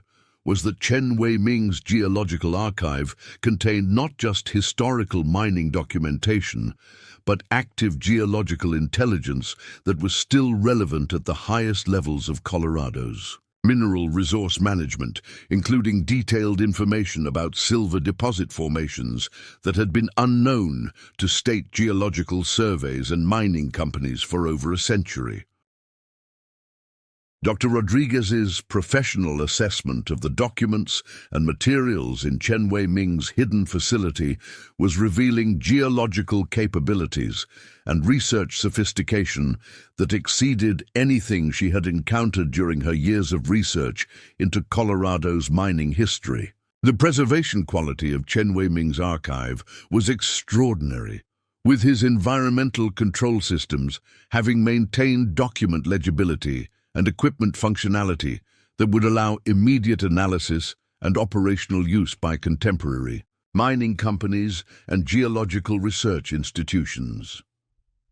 The most shocking discovery occurred when Dr. Rodriguez examined a series of sealed document containers that Chen Wei-ming had labeled with coding systems that her Colorado Geological Survey training had taught her to recognize as indicating materials of extraordinary sensitivity and potential contemporary relevance. These containers held geological reports and mineral assessment analyses that Chen Wei-ming had prepared during the early 2000s, documenting silver deposit formations and mining potential that exceeded anything that had been officially recorded. In Colorado's geological databases, Mrs. Chen, Dr. Rodriguez said, her voice reflecting both professional amazement and growing concern about the implications of their discovery.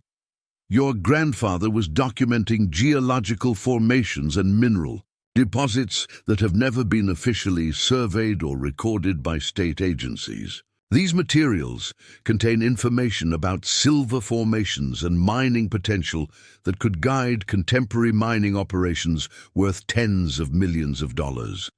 The documents that Dr. Rodriguez was examining included Chen Wei-ming's detailed reports about geological formations and mineral assessment data that he had compiled through decades of systematic research, providing geological intelligence about potential mining sites and silver deposit locations that posed enormous opportunities for contemporary mining companies that could obtain legal access and regulatory approval for recovery operations. Chen Wei-ming's geological archive included not only his own analytical reports, but also original historical documents that he had obtained through his family networks, including survey maps, organizational charts, and mineral assessment materials that provided unprecedented insights into 19th century mining operations and geological assessment techniques that had remained unknown to contemporary researchers and government agencies responsible for mineral resource management. But the discovery that would transform their situation from historical curiosity to economic emergency was contained in a specially secured section of Chen Wei-ming's archive that Dr. Rodriguez accessed at 1:27 a.m. This section contained documents that Chen Wei-ming had labeled as priority economic potential, immediate assessment required, in both English and Chinese, materials that he had apparently been preparing to present to mining companies when his sudden death in 2019 had prevented completion of his final geological assessment project.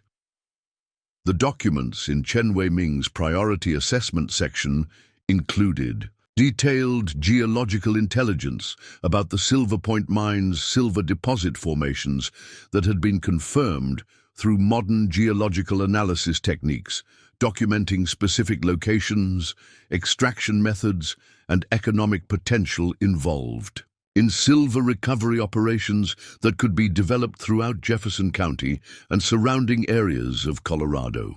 These materials documented contemporary geological assessment that confirmed the historical mining potential while identifying additional silver formations that had not been discovered during the original 19th century mining operations.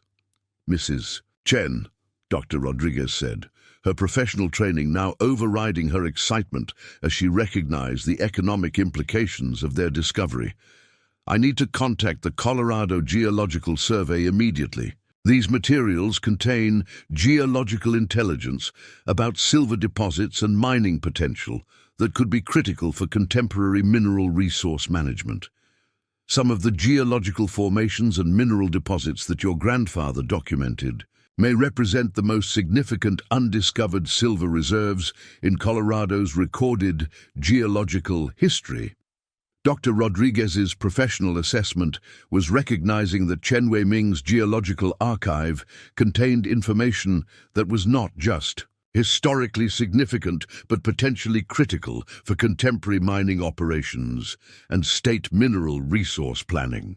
The detailed documentation of silver deposit formations, geological assessment data, and mining potential that Chen Wei-Ming had preserved could provide insights into mineral wealth and economic opportunities that might represent hundreds of millions of dollars in potential mining revenue for Colorado's economy. The emergency telephone call that Dr. Rodriguez placed to the Colorado Geological Survey's 24-hour operations center at 2:15 a.m. initiated a sequence of events that would bring state geological experts, mining company representatives, and federal mineral resource officials to the Chen property with an urgency and scope that reflected the extraordinary significance of Chen Wei-Ming's geological legacy. Dr. Rodriguez's preliminary report to her supervisors about the discovery of comprehensive geological archives and potentially active silver deposit documentation had triggered emergency protocols for handling discoveries of state economic significance.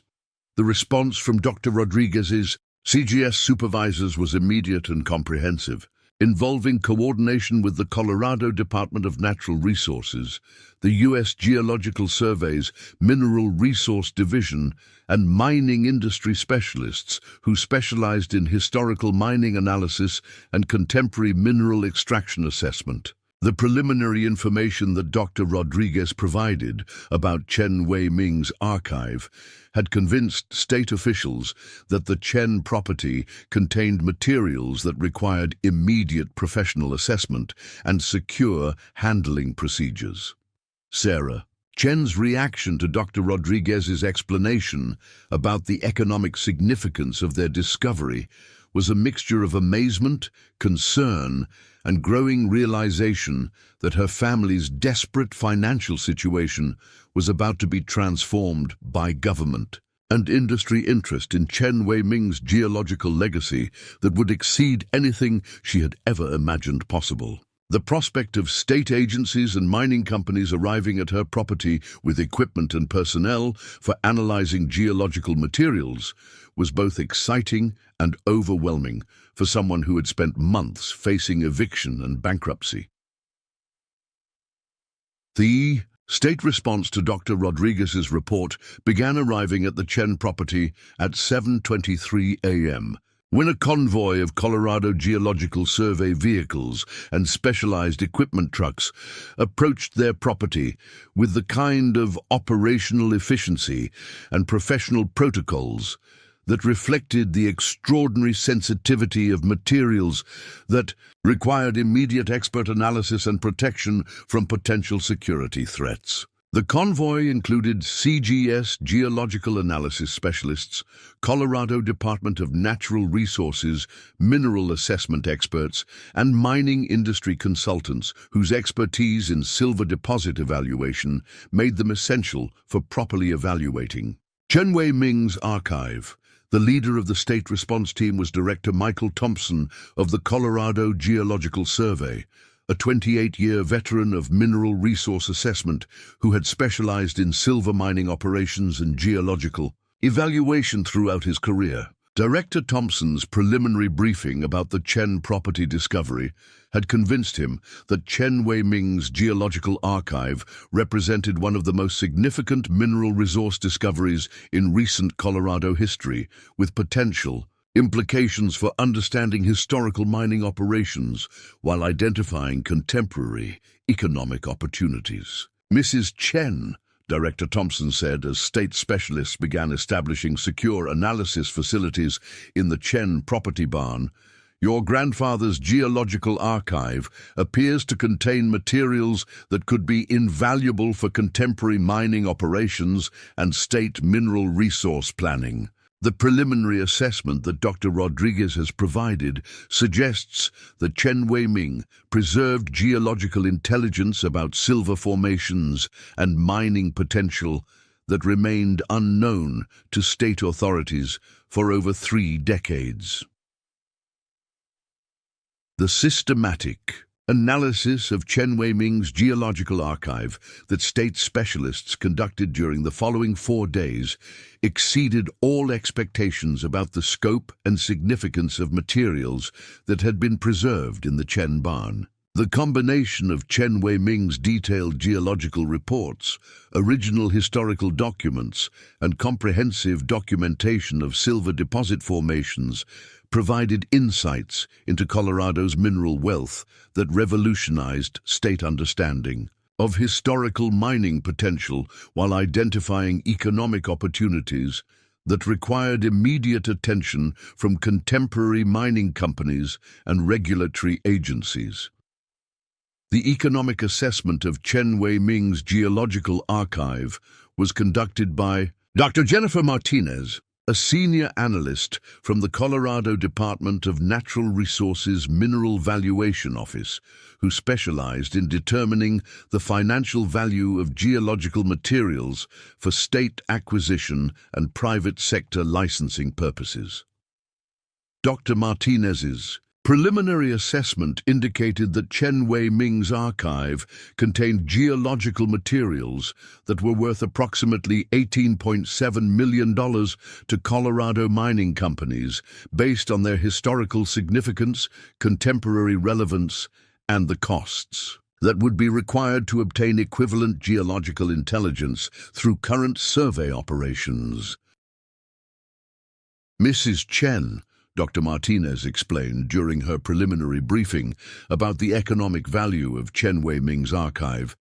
Geological materials of this historical significance and contemporary relevance are extremely rare and valuable for mining companies and state agencies that need to understand mineral formations and identify current economic opportunities. The detailed documentation and preservation quality of your grandfather's archive makes it invaluable for contemporary mining analysis and strategic planning.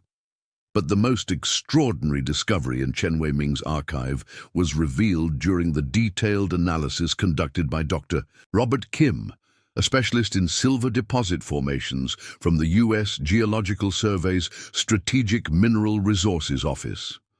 Dr. Kim's examination of Chen Wei-Ming's most sensitive materials revealed that he had documented silver deposit formations that included specific geological analysis of mineral concentrations and extraction potential that remained strategically important for contemporary American mineral security and industrial planning. The silver deposit documentation that Chen Wei-Ming had preserved included detailed information about geological formations that had been confirmed through modern analysis techniques, with mineral concentration data and extraction potential that could provide insights into silver availability and mining capabilities that might be essential for American industrial security and technological development that required reliable access to strategic mineral resources. The state government's compensation offer for acquiring Chen Wei-Ming's geological archive was presented to Sarah Chen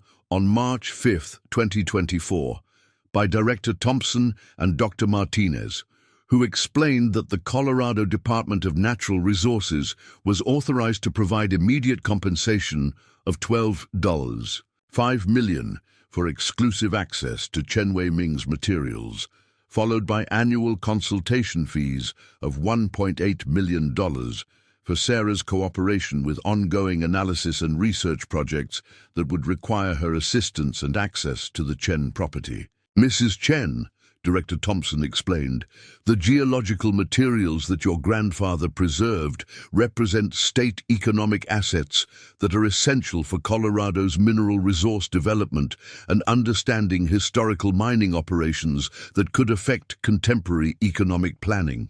The state's compensation reflects both the extraordinary value of these materials and our appreciation for your family's contribution to Colorado's mineral resource security. But the compensation from state agencies was only the beginning of Sarah's economic transformation. The discovery of Chen Wei-Ming's geological archive had attracted the attention of Rockies Mining Corporation, Colorado's largest silver mining company, whose CEO Patricia Williams personally traveled to the Chen property to negotiate private licensing agreements for access to the geological intelligence that could guide their contemporary mining operations. Mrs. Chen, CEO Williams explained during their meeting on March 8, 2024, your grandfather's research has identified silver deposit formations that could support mining operations worth over $200 million in potential silver recovery. Rockies Mining Corporation is prepared to offer you a 15% royalty interest in any mining operations developed using your grandfather's geological intelligence, which could provide annual income of $8 to $12 million, depending on silver prices and extraction volumes. The compensation agreement that Sarah Chen signed with the Colorado Department of Natural Resources and Rockies Mining Corporation not only provided immediate resolution to her family's financial crisis, but established the Chen property as a permanent geological research facility that would be supported by state funding while remaining under her family's ownership and management. The agreement included provisions for Emma and Lucas's college education funding, ensuring that both children would have access to the best educational opportunities available, while their family's economic security was permanently established.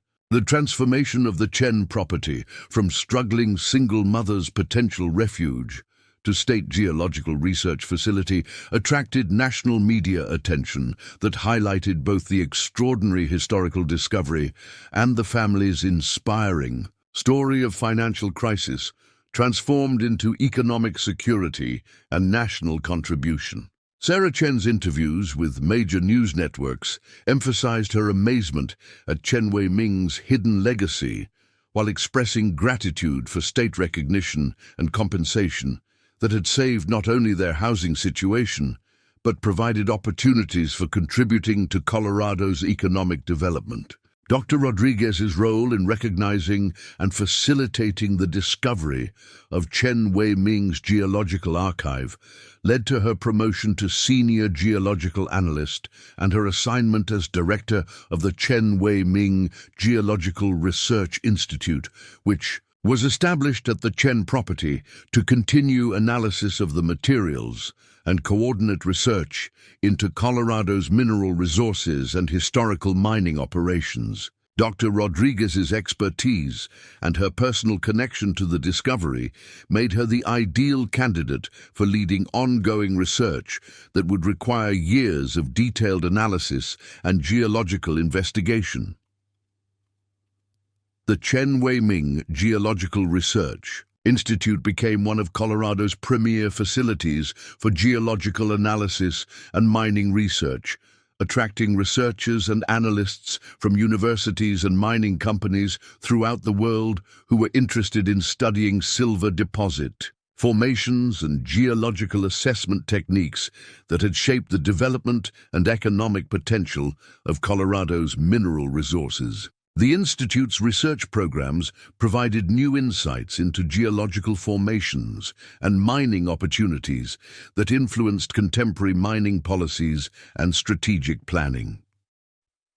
Emma and Lucas Chen's educational opportunities were transformed through the Chen Family Educational Foundation that Sarah established using a portion of their compensation payments. The foundation provided not only for their immediate educational needs, but also created scholarship programs for other children from immigrant families who were interested in pursuing careers in geological sciences, mining engineering, and mineral resource development that continued Chen Wei-ming's legacy of contributing to American mineral security and economic development. The mining operations that Rockies Mining Corporation developed using Chen Wei-ming's geological intelligence began production in September 2025, utilizing modern extraction techniques and environmental protection systems that made recovery of the Silverpoint silver deposits both economically profitable and environmentally sustainable. The mining operations provided employment for over 200 Colorado residents, while generating tax revenue that supported local communities throughout Jefferson County. 6 months after the discovery of Chen Wei-ming's geological archive, Sarah Chen was invited to Denver, where she received the Governor's Award for Economic Development from Colorado Governor Maria Santos in recognition of her family's extraordinary contribution to Colorado's mineral resource security and economic development capabilities. The ceremony, attended by senior officials from multiple state agencies and mining companies, honored not only Chen Wei-ming's geological research, but also Sarah's cooperation and support for ongoing research that was providing valuable insights into Colorado's mineral wealth and economic potential. "Mrs. Chen," said Governor Santos during the award ceremony, "your grandfather's geological research and your family's cooperation with our analysis efforts represent the best traditions of immigrant contribution and public service. The materials that Chen Wei-ming preserved have provided our state with geological capabilities and economic insights that are essential for Colorado's prosperity and understanding the mineral resources that our economy depends upon for future development." The financial transformation of the Chen family situation exceeded their most optimistic dreams about resolving their housing crisis and building economic security. The immediate compensation of $12.5 million from state agencies, combined with annual consultation fees, mining royalties, and Lucas's educational trust funds, provided economic security that would support not only their current needs but also educational opportunities for future generations, while ensuring that the Chen property would remain in family ownership for decades to come. Sarah Chen's decision to establish the Chen Wei-ming Memorial Scholarship Program using a portion of their mining royalties created educational opportunities for immigrant students interested in pursuing careers in geological sciences, mining engineering, and mineral resource development. The scholarship program provided educational support for young people from Asian American communities, while supporting research into geological sciences and mining operations that continued Chen Wei-ming's legacy of contributing to American mineral security and technological development. The ongoing research at the Chen Wei-ming Geological Research Institute continued to reveal new insights into Colorado's geological formations and mineral resource potential that influenced contemporary mining policies and strategic planning. The detailed analysis of Chen Wei-ming's archive provided information about historical mining techniques and geological assessment methods that remained relevant for understanding contemporary mineral extraction opportunities and developing effective approaches to sustainable mining operations.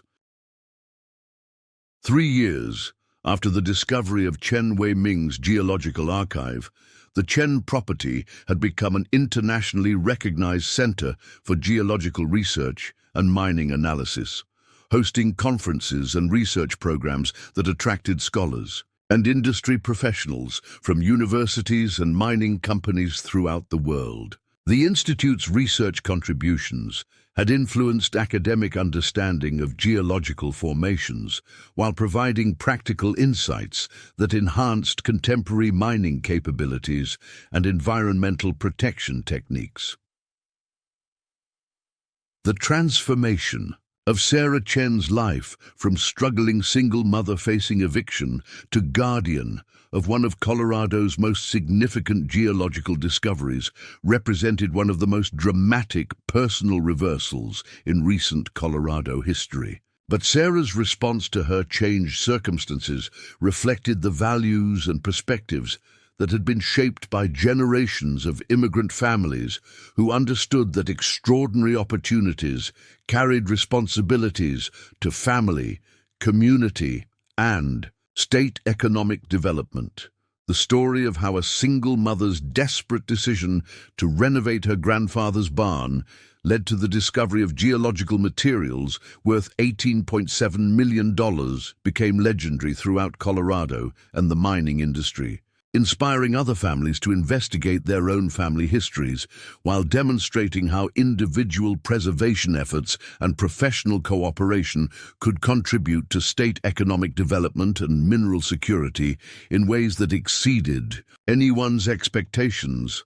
Colorado's educational programs now include curriculum about the Chen Wei-Ming discovery as an example of how immigrant families contributed to American economic development while maintaining their cultural heritage and family traditions.